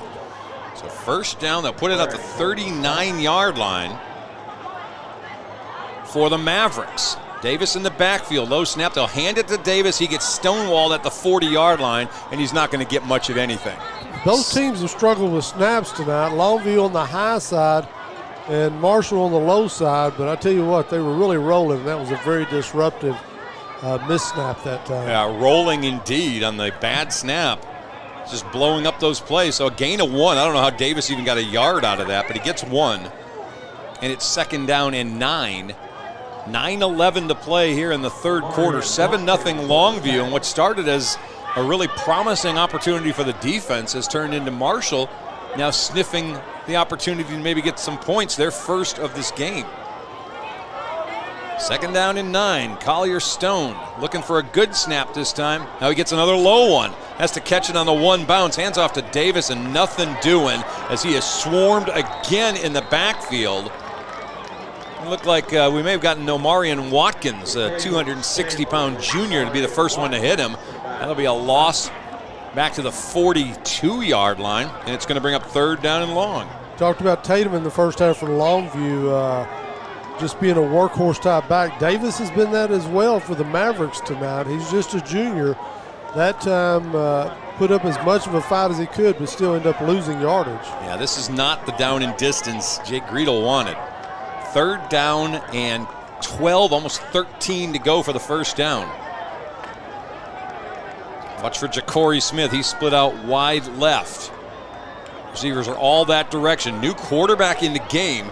And he throws one middle of the field incomplete. That's and Oliveira. It's going to be fourth down. That's Michael Oliveira, the senior quarterback who came in for Collier Stone, throws a pass incomplete. Now it's fourth down. Yeah, rather surprising there. Sloan had been so good here on this opening drive of the second half, but they saw something they wanted to bring Oliveira in for, and it results in an incomplete pass and a fourth down. And here's Buck Buchanan coming on to punt.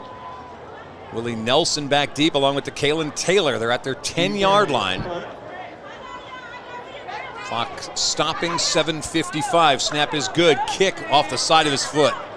And it's going to go way over the Lobo bench. And this is going to be marked at where? The 40-yard line? He'll chop it right that there. 35-yard line. That kick goes for 7 yards. That's where you just look at the other team's punters. They shanks a lot. Yeah. Wow. So the Lobos bent a lot, did not break at all. And they're going to take over at their 35-yard line, still holding on to that 7-0 lead. See number 12, Jordan Allen, coming back out to open the second half. He got the bulk of the snaps in the first half, but got some relief from Thomas. All right, so the offensive line, DeQuaylen Vaughn, Mongo Williams, Jax Norman, Ethan Pulte, Martin Guerrero in front of Jordan Allen. First down, Allen keeping it himself, little bootleg left, and he gets tripped up in the backfield. An ankle tackle that time by Marshall's Jacovian McCoy, who again just keeps playing big in this game. Really liked the call that time. Didn't do that a lot in the first half, just a straight run for the quarterback. We talked about very athletic, Looked like for a moment he was going to get to the corner, but unfortunately, number 6 just made a big play. Yeah, to get a yard out of that. But we have seen a lot of McCoy. Did a great job holding his spot that time and not taking the bait about a play inside. Now again, Allen in trouble. He's going to be dropped at the 36-yard line. 3-4 Mavericks swallow him up after a short gain, and it's 3rd down. I think that was by design. It looked like a quarterback draw. He took a step back, looked at the receivers, then pulled it down and took off. And so I think here in the opening plays of the second half for the Lobos, they've tried to establish the running game with their quarterback. Looks like we've got a Maverick either with a cramp or it looks like he's going to limp off with a cramp. It's amazing how many cramps you get early in the second half. 7-0's our score. We got timeout on the field. We'll take a 30-second break. Back here in just a minute on Longview Game Day. Over the last 10 years, our office has achieved many record verdicts and settlements. Our commitment has always been to outwork and outfight any opponent we have in whatever courtroom we find ourselves in. At Godarzi & Young, we have settlements and verdicts that are unmatched. Whether you come face to face with the corporation or an insurance company, they know that if they don't justly compensate our clients, they're going to have to face the Godarzi & Young trial team in the courtroom. All right, big 3rd down coming up for Longview. 3rd down and 8. Allen in trouble. Last late flip, getting it across the 40 out to about the 43-yard line. The fullback, Isaiah Harris. I tell you what, Allen took punishment to get that ball out of there, but it's shy of the 1st down, and it's 4th down and about 3 maybe for Longview. I'm not sure if that was designed to be an option play. It certainly turned into one, as at some point Allen had to make the decision if we were going to get anything out of this play, he had to get rid of the football. Flips it out to Harris. Positive gain, just not enough and not close enough to midfield to go for it on 4th. Michael Fields back on to kick again on 4th down and a couple. We'll see if he actually does punt. Snap is good. He is getting rid of it. And he booms one. Fair catch called for, made at the 18-yard line by Marshall. And they'll take the ball over again deep on their side of the field with, 5:43 left to play in this 3rd quarter. Fields' best punt of the night, hung up in the air. They were going to have great coverage. That's why the Marshall return man threw the hand up, took the fair catch, and now once again they start back far in their territory. Not like they started the half on their own 6, but on the 18 they got a lot of ground to cover to get some points. That's Domar Robertson again on the fair catch. He's all over the field for the Mavericks tonight. 1st down at the 18-yard line now. We'll see which quarterback. Looks like Collier Stone's back in there for Marshall. They trail 7-0. And off to Davis. 1st down. He'll get across the 20, sidesteps a defender at the 25, and powers out to the 30-yard line. And actually, Olvera's back in there at quarterback again. There may be an injury to Sloan. Yeah, I'm not sure what's happening, but Olvera is in there. And a little zone read that time for 1st down on 1st down. Yeah, all the way out to the 30-yard line. So 12-yard gain for Davis. His best run of the night, and it's 1st down at the 30-yard line. You see a bunch of Lobos in on that tackle, and getting up at the bottom of that pile for Longview was Omarion Watkins. Watkins and Stanford getting a lot of time here in this second half. So 1st down at the 30. Olvera still in there at quarterback. Now another bad snap. He's got a handoff to Davis, who makes positive out of nothing as he gets across the 35 to the 36-yard line. And right now, Jalen McFarland's having a hard time getting that ball up to his quarterback. I'll tell you what, Davis is getting better as the night wears on. He is a punishing running back, and that time, even though he's a little slight in stature, he wears the defense out as he goes at him. 2nd down and 4 coming up. In on the tackle, Caden Brooks that time for Longview. Trying to find Sloan on the sideline. I don't see him. Yeah. I don't know if it's an injury or what's happening. We'll try to find out. 2nd down and 4. Olvera in there at quarterback. That snap a little knee high, gets rid of it, and a little short on the pass. Intended out on the flat over here to Javion Morrow.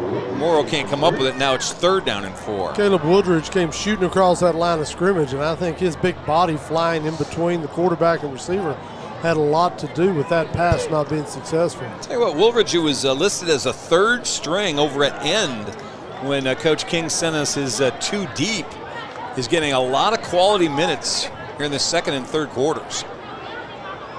And again, both he and DeCarian Stanford sticking in the game. Apparently they like what they see from those two guys.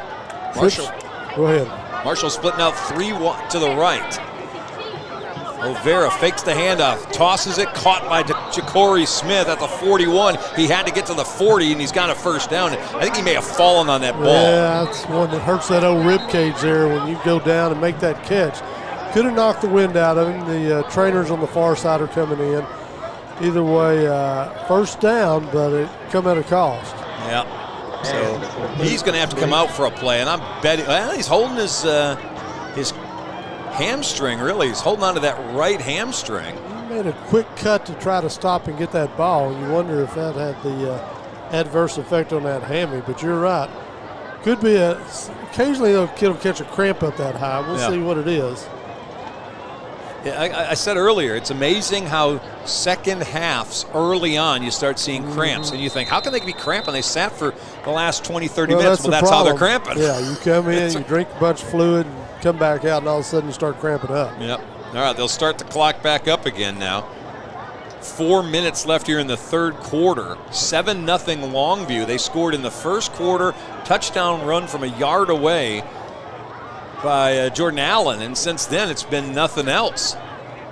We'll hand off to Davis, will the Mavericks. He again breaks a tackle, but cannot break the second one. That's Devin Isaac again. You are not getting away from him.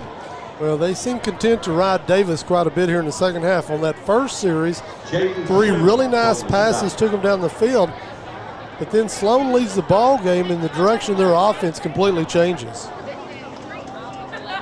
So the combination that time of Devin Isaac and I believe, who else was in that? Boone maybe. Make it second down and 11.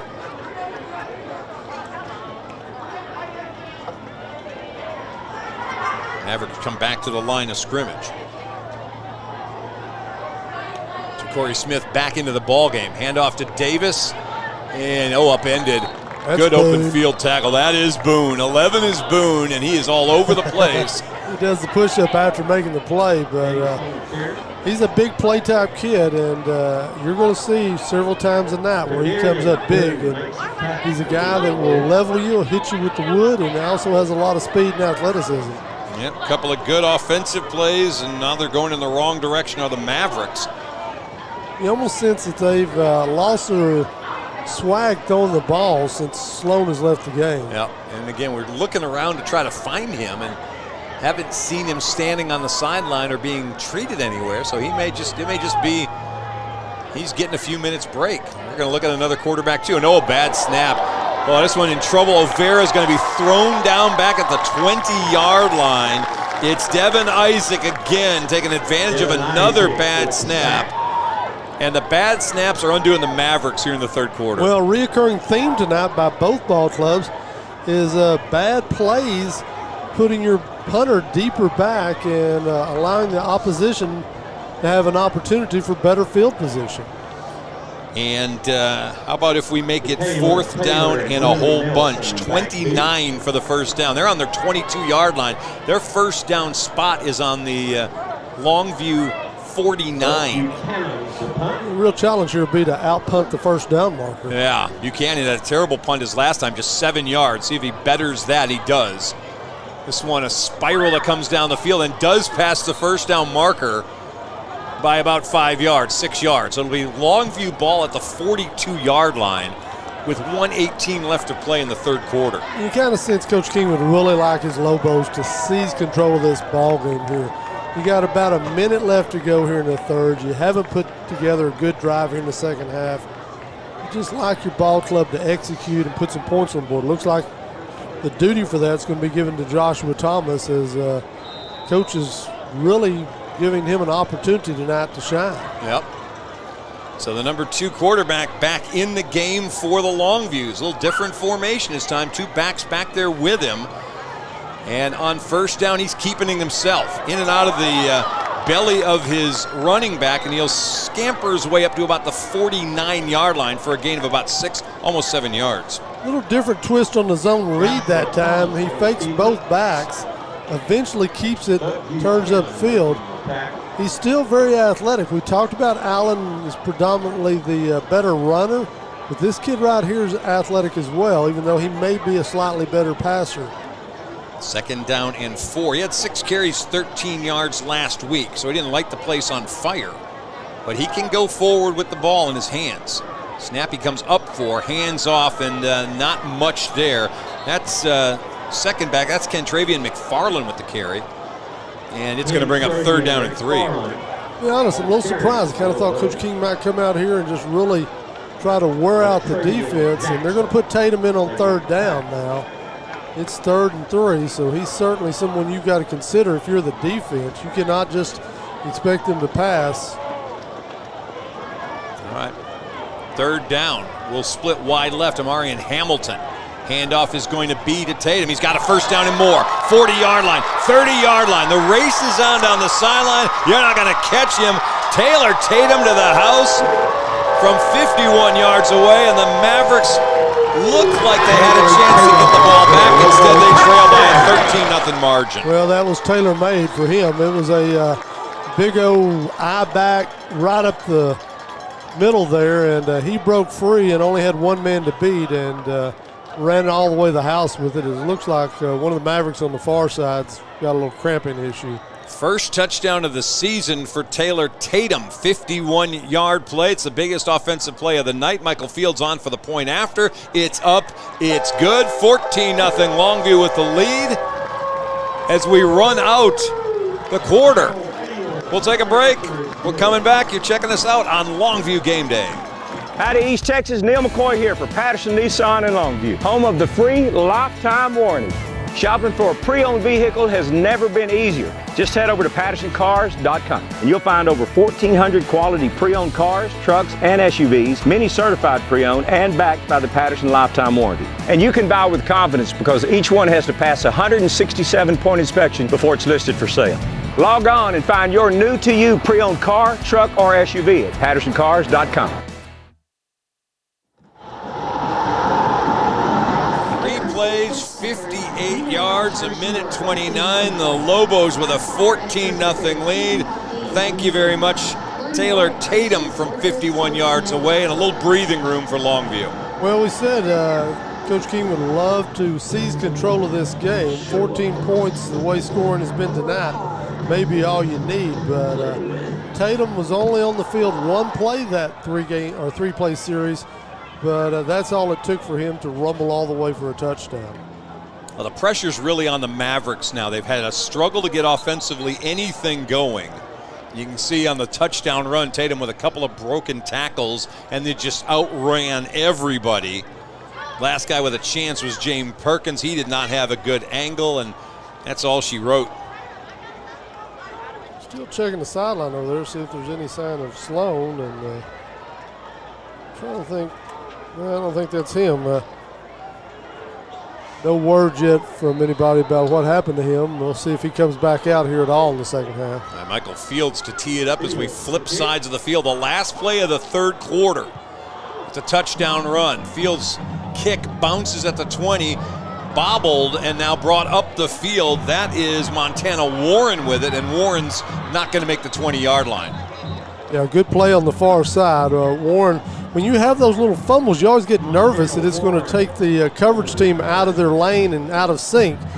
But that time, good job by the Lobos to not allow that to happen. Yeah, Warren had to go all the way back to that 6-yard line and didn't really have a good chance to make anything happen. He saw diving in there at his feet was to Darian Boone. He didn't make the tackle, but, of course, disrupted the play. So Marshall's going to get the ball at the 17, almost the 18-yard line, as they've got to figure out a way to get some offense going, and maybe some good snaps would be a key to that. I agree. They've moved the ball some on the ground, but as you said, the snaps have been detrimental here in the second half. First down, Olvera still in there at quarterback, hands off to a new back in there. That is not Davis. I believe they brought Javian Morrow, who's normally a wide receiver, but he gets a couple of yards maybe, and we'll have second down and long coming up. You can see Morrow in the backfield, and he bounces that thing outside. Maybe went the wrong way.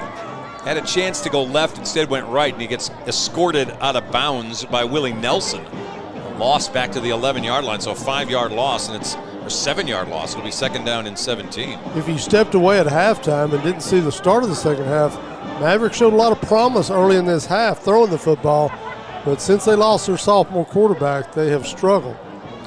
All right, well, second down and 17 back at the 11. Overa back to pass, slant, in and out of the hands, Ja'Cory Smith. I think he looked up as he was trying to secure that on the coverage right behind him, Jaden Simmons. And it's going to bring up third down and 17. I'll tell you what, that's just awful good coverage by that sophomore corner who was all on that slant by himself with the receiver, but managed to knock that thing away. Give a little more credit to Simmons, who got a hand that looks like in there and knocked that thing away. It looked for a second like maybe Smith dropped it, but replay gives us a good look at Simmons getting a hand in there. All right, third and 11. Longview's got the umbrella out. Safeties are deep. And pinning the ears back on third down. Defensive linemen are coming in a hurry, already leaning in.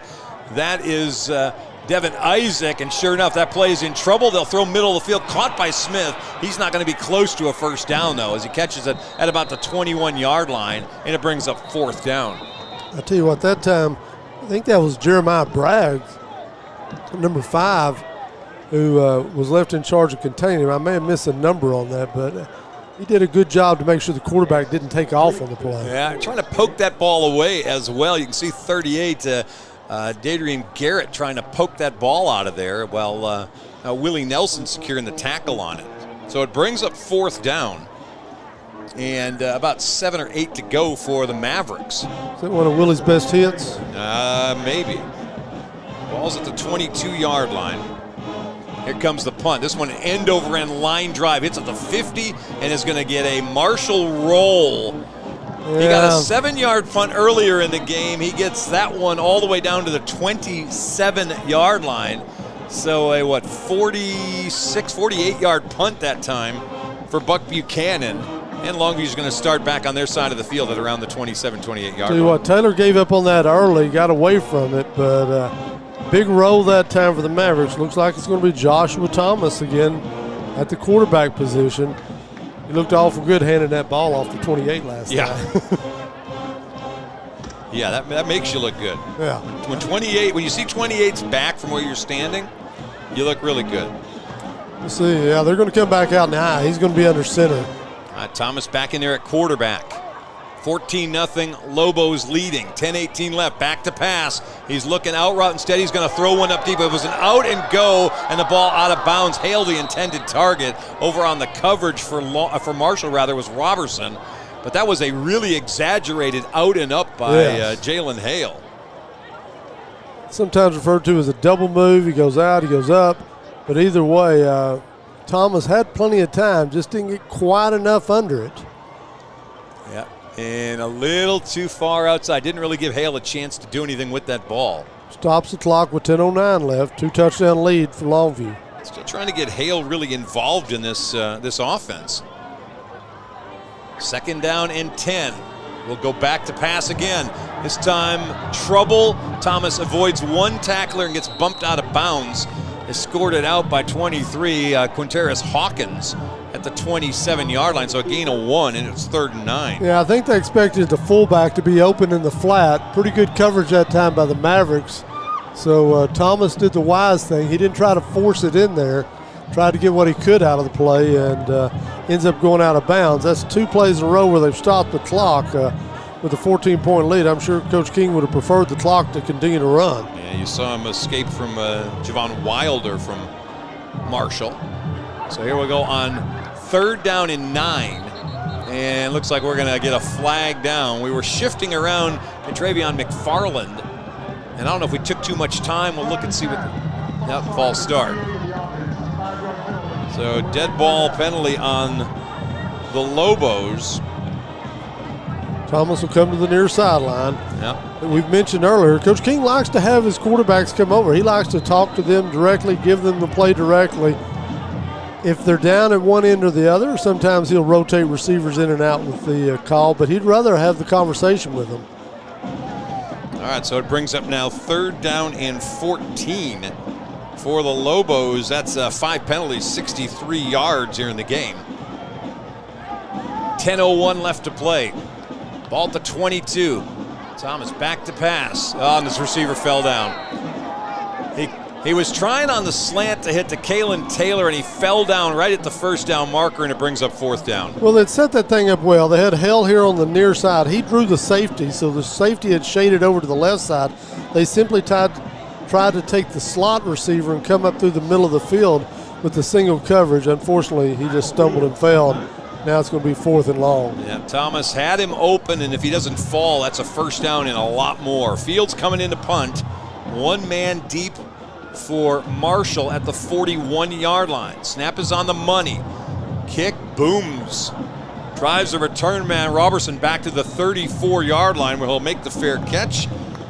And with 9:47 left to play, Marshall down 2 scores. They're running out of chances here. Pretty good job that time, special teams of execution.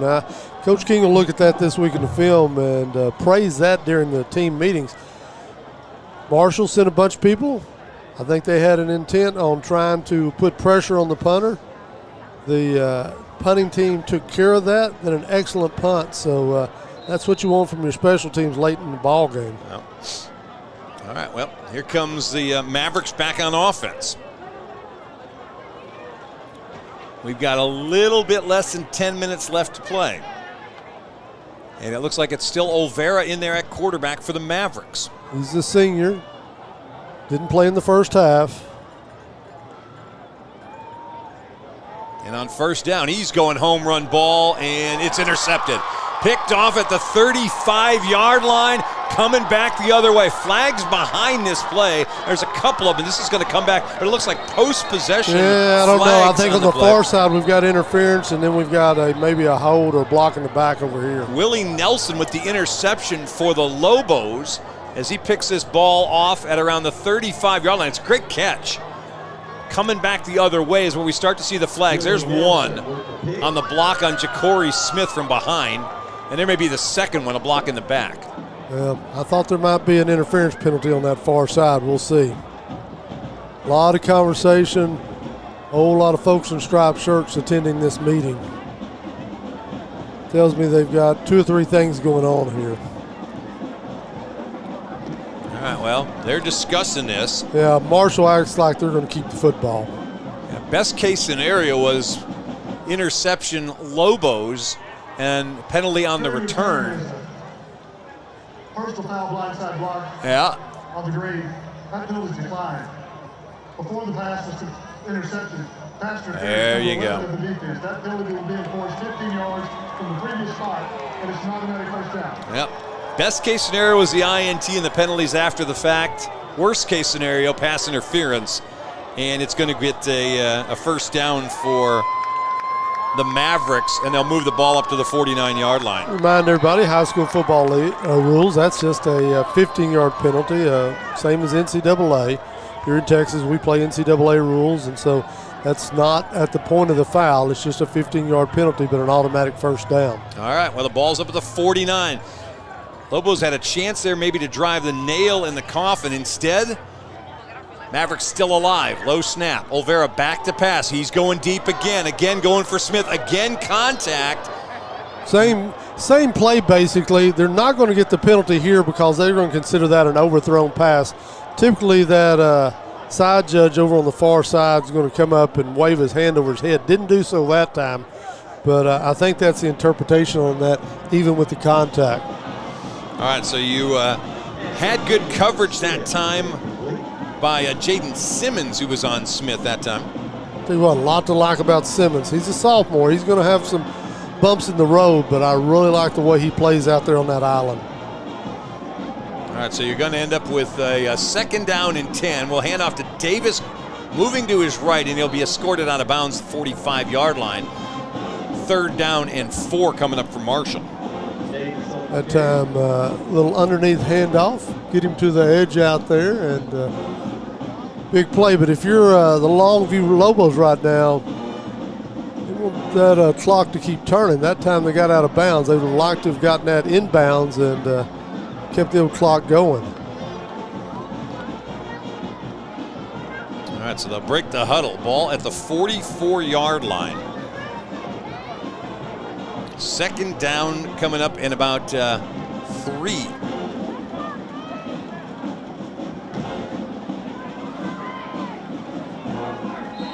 Tell you what, Yeah, just too some much indecision time. that Yeah. time. Olvera looked like he was looking for some help from the sideline on maybe a change of the play. All right, let's take the break. We got a quick timeout. 9:17 left to play, 14-0 Lobos. You're checking us out on Longview Game Day.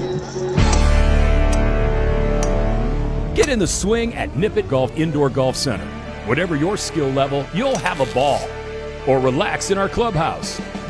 Work on your game. Play where the pros play. It's the perfect spot for fun with family and friends. Or any celebration or special occasion. Tee it up, East Texas. Book online or walk in today. Nippet Golf Indoor Golf Center.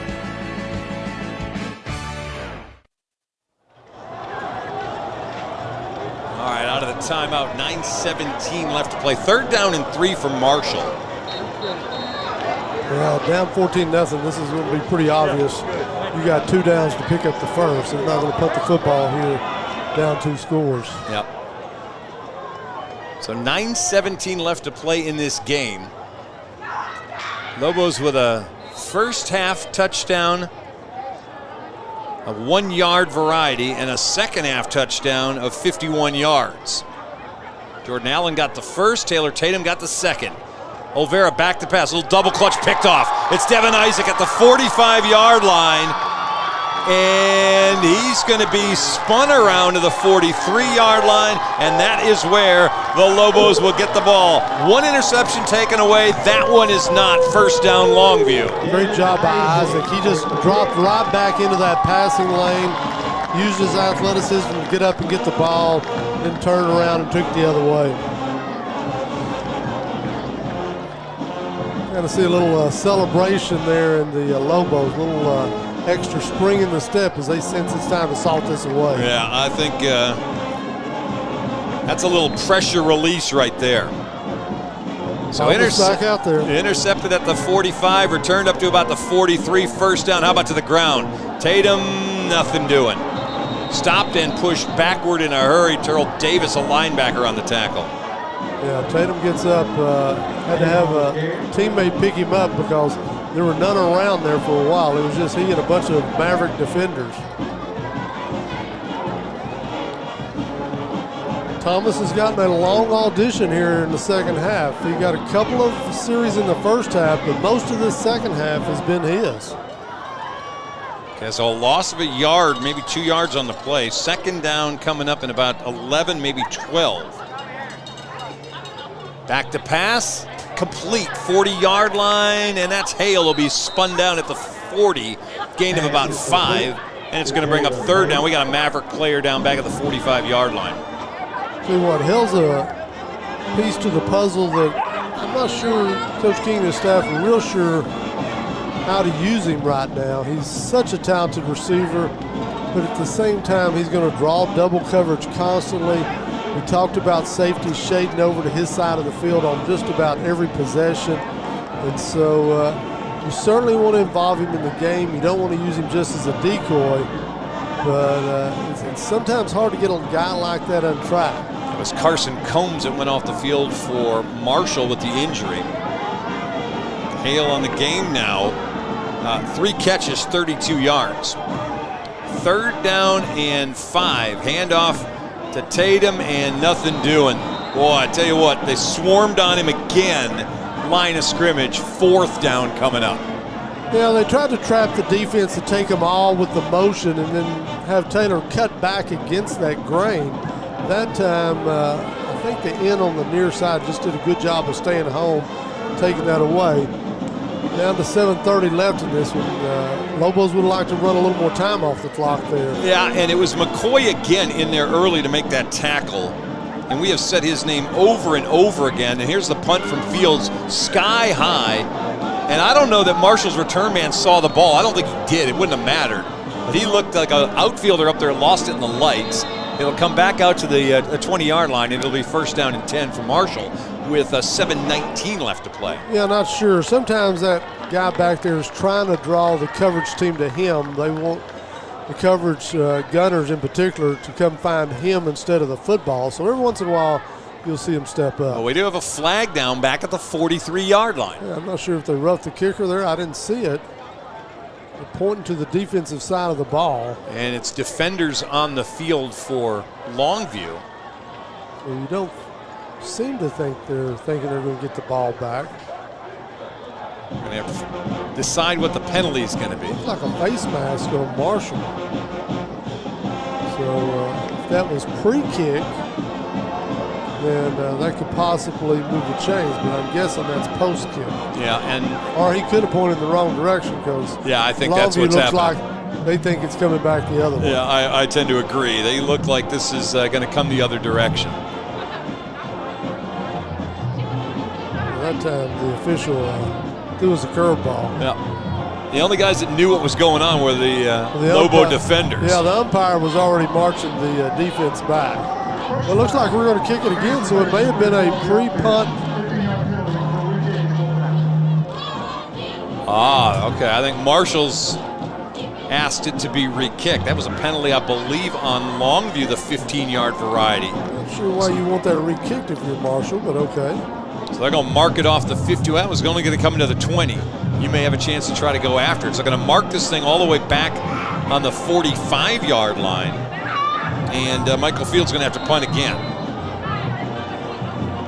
You're lining your return man up on the 20s. You got to take the football and go to work. But that's why they don't pay me those bucks. Yeah, so we'll try it again. They really don't come hard after Fields, but he gets one off.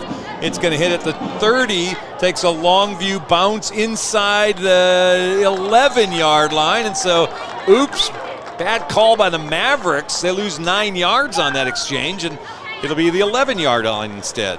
Either way, the Lobos will line up and try to defend this 14-point lead now with 7:07 left on the clock. All right, well, the time is running out. The Mavericks have 89 to go just to get within one score. And they're in a pretty big hole. Their starting quarterback not on the field. He has not been since the first series in the second half. Yeah, it just isn't going very well for them right now. So we're going to try this again. First down to the 11. This one caught at the 31, 32-yard line. Again, Ja'Cory Smith, and another first down for the Mavericks. Yeah, I think they like that matchup on Braggs better. They seem to feel like they can operate on him a little better than Simmons here on the near side. It'll be interesting to see maybe if Longview starts flipping those two corners back and forth, but that time, solid slant route that time. Oliveira seems to be getting his feet under him right now. Yeah, gain of about 21 on the play. Best play Oliveira's been part of. First down and 10, 32-yard line. 6:34 left to play in the game. First down and 10, Marshall. Low snap, Oliveira with it. Throws it towards and caught by Robertson. He'll catch it at the 50 and goes into Longview territory at the 46-yard line. Crossing route that time, wide open, and we saw this right after the half where Marshall seemed to get their passing game going. This first time Oliveira's been the trigger man on that, but either way, Mavericks have looked good here on back-to-back plays. Now they've gotten undone by kind of self-inflicted wounds with bad snaps. Otherwise, this may be a whole different ball game. Clock's coming down to the 6-minute mark right now. First down and 10 on the Lobo 47-yard line. Oliveira's got one back there. He's got some time, throws one deep. Smith trying to go up, and he had defenders all around him and able to disrupt that play. It was Kylan Sublett, the safety. He's the only junior in that secondary, and it's second down and 10. Yeah, Sublett will be thinking about that one tonight. It was up there in the air to be taken away, and he just sort of mistimed his going up to get the football. He was kind of caught in no man's land between delivering the hit, and then he realized the ball was too deep, and the receiver didn't have a shot at it. By then, he didn't have the ability to pop up and get that ball. Second down and 10. 5:48 left, 7-0 Lobos. Davis flipping from left to right side behind Oliveira. Snap low, in trouble. Coming up the field, spins out of one tackle, loses his helmet on the second as he gets only to the 42-yard line, and he took a pop and lost his hat. Tell you what, Sloan immediately is coming back on the field, so we had any worries about his injury. Now we're worried about O'Vera. Now, I tell you what, Devin Isaac, who's already got an interception, now has a helmet to his credit. Big run prior to the hit. O'Vera did a great job of getting positive yardage. Sophomore Sloan back in the game, which indicates to us he wasn't hurt. He was all right. Just they were giving O'Vera this second half to maybe seize control of this job.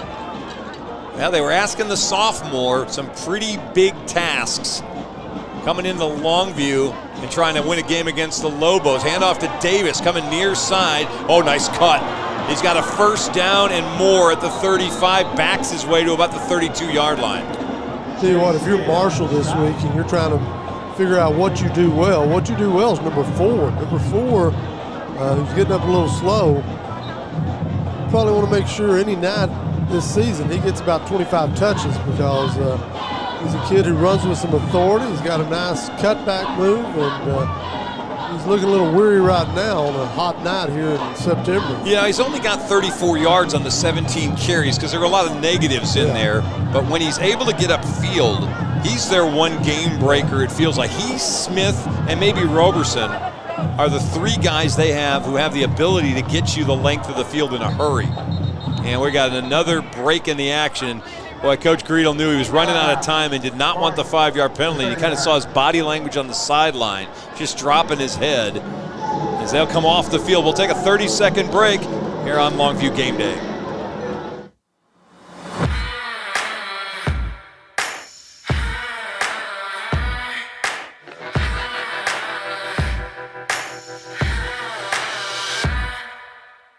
And now at Orr, we want to buy your used vehicle and we'll give you guaranteed top dollar for yours. And if you prefer to trade, even better, with massive savings on every new vehicle at Orr Cadillac GMC in Longview. Don't fumble when you're looking for your next trailer. At R&J Trailers, we got the hookup. Cargo Mate, Hallmark, Text Line, Diamond C. We've got the inventory selection to get you into the end zone. Snap into savings with R&J Trailers. Don't pass up on the best deals around. R&J Trailers in Longview and online at rnjtrailers.com. We've got the hookup. 40 left to play. First down and 10 Mavericks, 32-yard line. And we got flags, and we'll stop before we get going. The second half for the Mavericks, we told you at halftime they had 2 first downs. They've got 9 for the game now, and they had almost no passing offense, 124 yards through the air. Not great. They're 8 of 19, but they're making positive yardage. They're going backward 5 yards on this one, though. You talked about it. Their whole offenses seemed out of sync at times due to those snaps.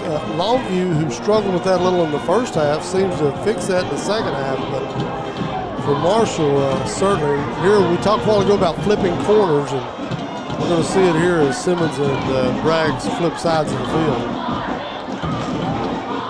All right, so 1st and 15 for the Mavs. Defense coming. Got some time.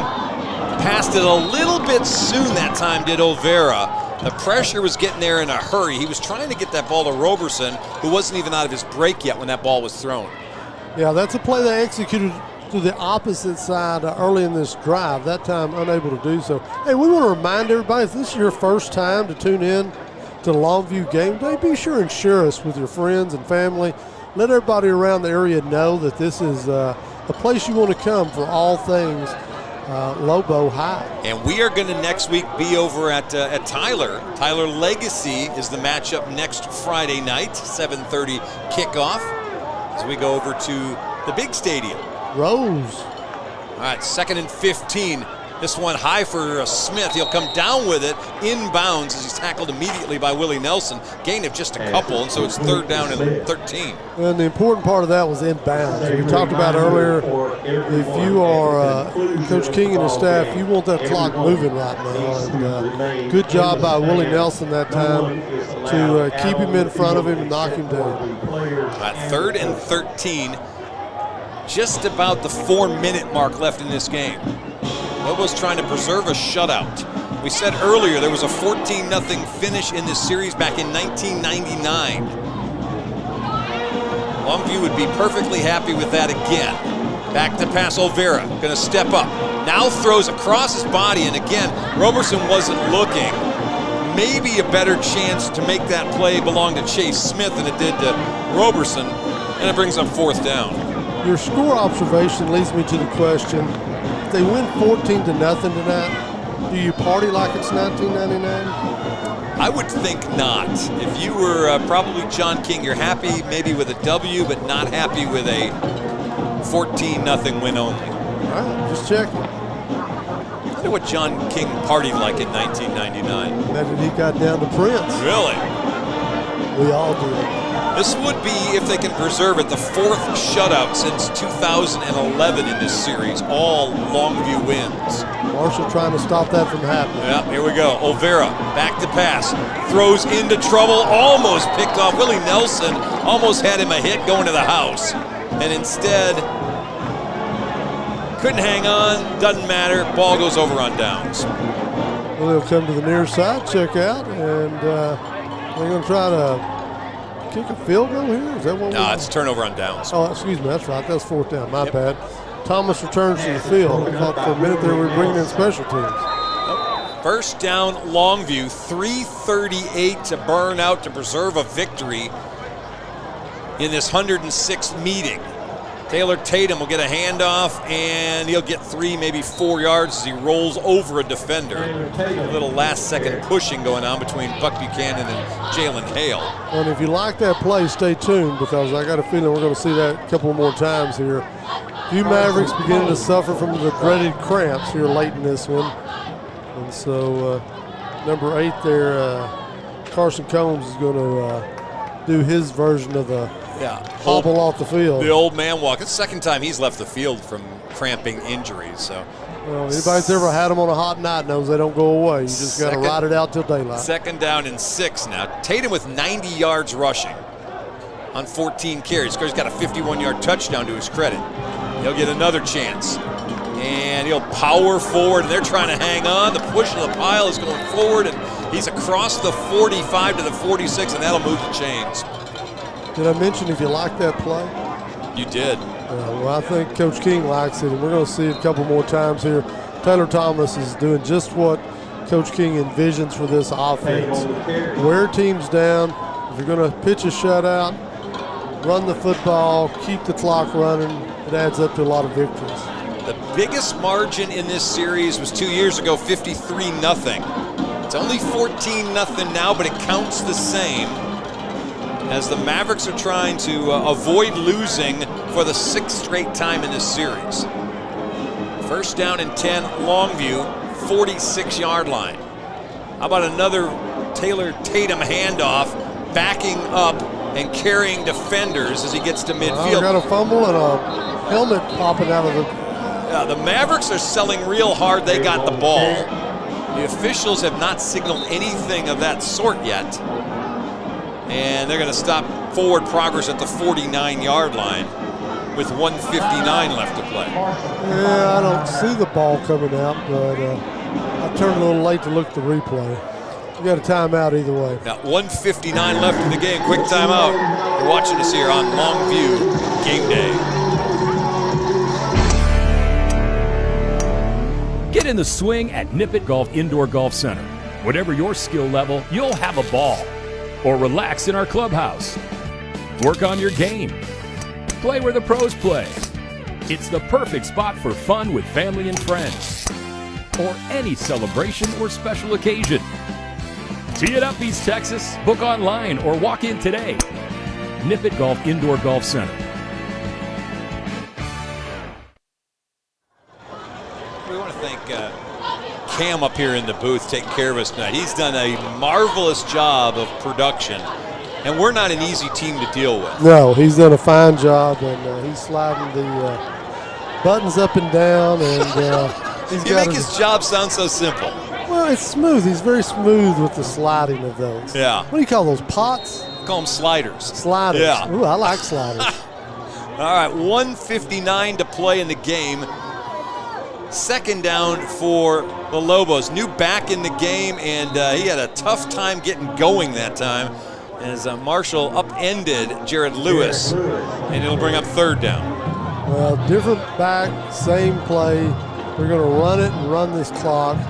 Marshall's not going to put up any use of the timeouts, I don't think. They're just going to get out of here with a 14-0 loss tonight. Longview should be on their way to a 1-1 record as they head down to, I guess it's still Mother Frances Rose Stadium. Oh, yeah. Mother Frances Trinity Rose Stadium, yeah. Marshall's going to be at home next week for the first time this season. McKinney North coming their way before they, a couple weeks away from starting 9-5A Division II action. Handoff again is to Lewis, and he's going to get stood up at the 47-yard line as we're coming up on a minute left to play. I think the last thing the OC or the running backs coach told Lewis is do not run towards the side. No. You see Coach King's face, run away from that. You go back towards the middle of that field and run that clock as the punting unit comes back out. Michael Fields back on one more time as we are down to 40 seconds. Play clock still got 23, and I would expect they'll probably hold on to this for as long as they can before punting it back to Marshall. Still 15 on that play clock as it counts down now. Game clock under 30 seconds. Play clock down to 5. I think they'll probably take the penalty. That's what they did in the first half, get the run off. And they'll do it. So with 16 seconds left in the game. Looks like they took the timeout this time. They'll take the timeout. We don't have to move back. He got timeouts. You take the, they did not. They took the 5-yard penalty after all. Yeah, I was going to say, if you're going to give me 10 seconds off the clock, why wouldn't you? 5-yard penalty. Marshall has declined the 10-second run-up against the clock will start on the snap. That's right. You got your option if you want to count it or not, and Marshall says, thank you, we'd rather not. So the delay of game penalty makes this a little bit longer punting situation. Not that it's a big deal. Marshall brings its gunners back in tight. Oh, excuse me, the Lobos. So Fields getting ready now to kick it. Here comes the boot. Fair catch called for, and the ball's just going to hit at the 20. And until somebody gets close and touch it, the clock's just going to keep running. And it keeps running, and it stops with 4 seconds left to play. Figure the Mavericks will take a knee, and they'll get ready to get on the bus, go back to Marshall. 0-2 start after the loss to New Caney and Longview. Both cases, the Mavericks are playing up in weight. As you talked about McKinney North next week, that's also a team that is in Longview's district, so that is a Division I opponent as well. And we can do this now for the first time tonight. This win will be number 190 for John King. It will break a 5-way tie in that spot in Texas coaching history with David Borquin from Arlington, Navasota, and Graham, John Crawford from Lorena, Tatum and Koppel, Tommy Roberts from Round Rock, Freer, San Benito, and Gene Rogers from Colleen. King jumps over them to get his 190th win. This is a pass caught by J.Q. Davis. You can hear the bell going off, which means time has expired. That catch will get him out to the 43-yard line, and that will be the ball game. So John King, the 23rd winningest active coach in Texas history, sits by himself with 190 career victories, and the Lobos go to 1-1 on the year with a 14-0 shutout win over the old-time rival Marshall Mavericks. For Longview now, 66-40-5 against the Mavs, their 6th consecutive win in this series. This is a textbook win for John King. This is how he likes to play football. Use clock, run the football, don't make mistakes, don't give up easy scores, and win a bunch of ball games. All right, we're going to take a break. 14-0 our final here on Longview Game Day.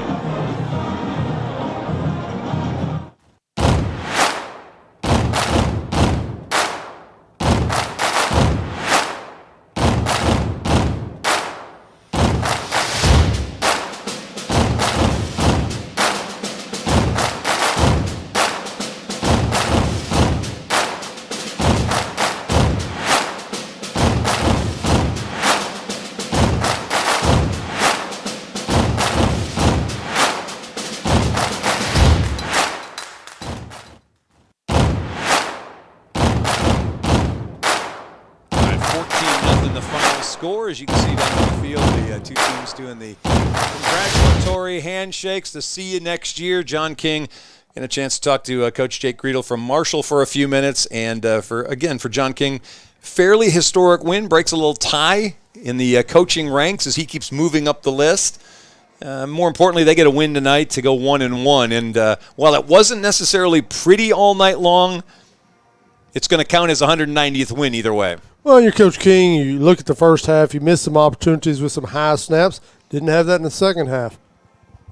Got a chance to play both quarterbacks tonight. I think he feels pretty confident in what he has in Jordan Allen. I don't know if he's sure what he's got in Joshua Thomas. I think in the second half here, he got to see some things that he'll keep in mind going forward on which one of these quarterbacks are going to get the bulk of the snaps, or is he just going to be a two-headed monster all year? Yeah, I have a feeling he's going to be a two-headed monster for another week anyway. I think against Tyler Legacy, you're probably going to see them both. But here's what, stat-wise, here's what we've got. For the Lobos, they had 13 first downs, 146 yards rushing on 36 carries. They were 6 of 13 throwing the football for 64 yards. You can add all that together and get 210 yards of total offense. 8 penalties, 97 yards. A couple of those were penalties like delay of games that gave up a few yards. It didn't matter. Lobos were 3 of 13 on third down conversions, 1 for 1 on fourth down conversions, and not great offense, but better offense than we saw a week ago against Denton Ryan. Certainly a different opponent, not in the same weight class. They still got work to do offensively. On the other side, Marshall, 10 first downs, 21 yards rushing on 23 carries. They were 10 of 24 throwing the football, 10 of 24 throwing the football, 155 yards, and you can add about the last 25 or 30 of that on the last garbage play. So they ended up with 155 yards throwing. So 21 and 155 is a 176-yard total offensive day. 3 penalties for 10 yards for Marshall. They were 4 of 14 on third down conversions and 0 of 1 on fourth down conversions. The turnovers, there was the 1 interception. Otherwise, pretty clean football game. The ball not put on the ground at all. And last week, Longview, 5 fumbles. 3 of them they lost. If you're looking at things you did better this week than last, they held on to the football this week. Well, the way they played tonight can result in a bunch of wins this year. Take care of the football, play good, solid defense, be successful running the football, get your scores when you get the opportunity. That's how John King likes to win ball games. That's why he has the number of wins he has, and that's why he's got this team at a level the last 17 years that they hadn't seen before. Taylor Tatum, 16 carries, 106 yards. He had the highlight play of the night with the 51-yard touchdown run in the third quarter. He led the way. To Kalen Taylor, 2 carries for 20. Isaiah Harris, 4 for 18. Jarrett Lewis, 3 for 12. Josh Thomas had 3 for 9. Throwing the football, Thomas was 6 of 13 for 64 yards. Jalen Hale had 3 catches for 32. Terry Wright had 1 for 15. Taylor Tatum 1 for 12. Isaiah Harris had 1 for 5. On the other side for Marshall, running the football, Jaquain Davis, 17 carries, 34 yards. 2 carries for 15 for Domar Robertson. Those are the only guys with positive yards. Throwing the football, Olvera was 6 of 16 for 89 yards, had the 1 interception. Collier Stone, 4 of 8 for 66 yards. Ja'Cory Smith, 6 catches, 97 yards. We said at the top of the show, watch for Smith. He's a big weapon.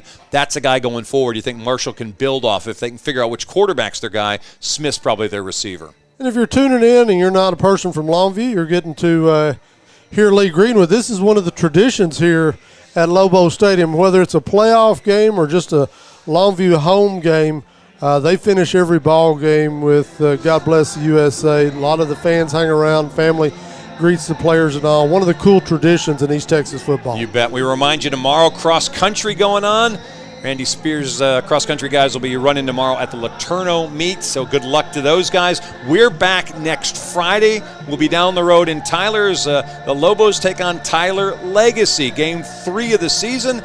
Chuck, Zach, Tony Kirk, Morgan Smith, and a cast of thousands will be with you in Tyler. Hope you enjoyed our broadcast tonight. Again, share it, like it, tell folks about it, and we'll see you next Friday here on Longview Game Day, live from Tyler, Texas. You guys take care. Have a great night, a great weekend. Enjoy your Labor Day, and we'll see you next Friday.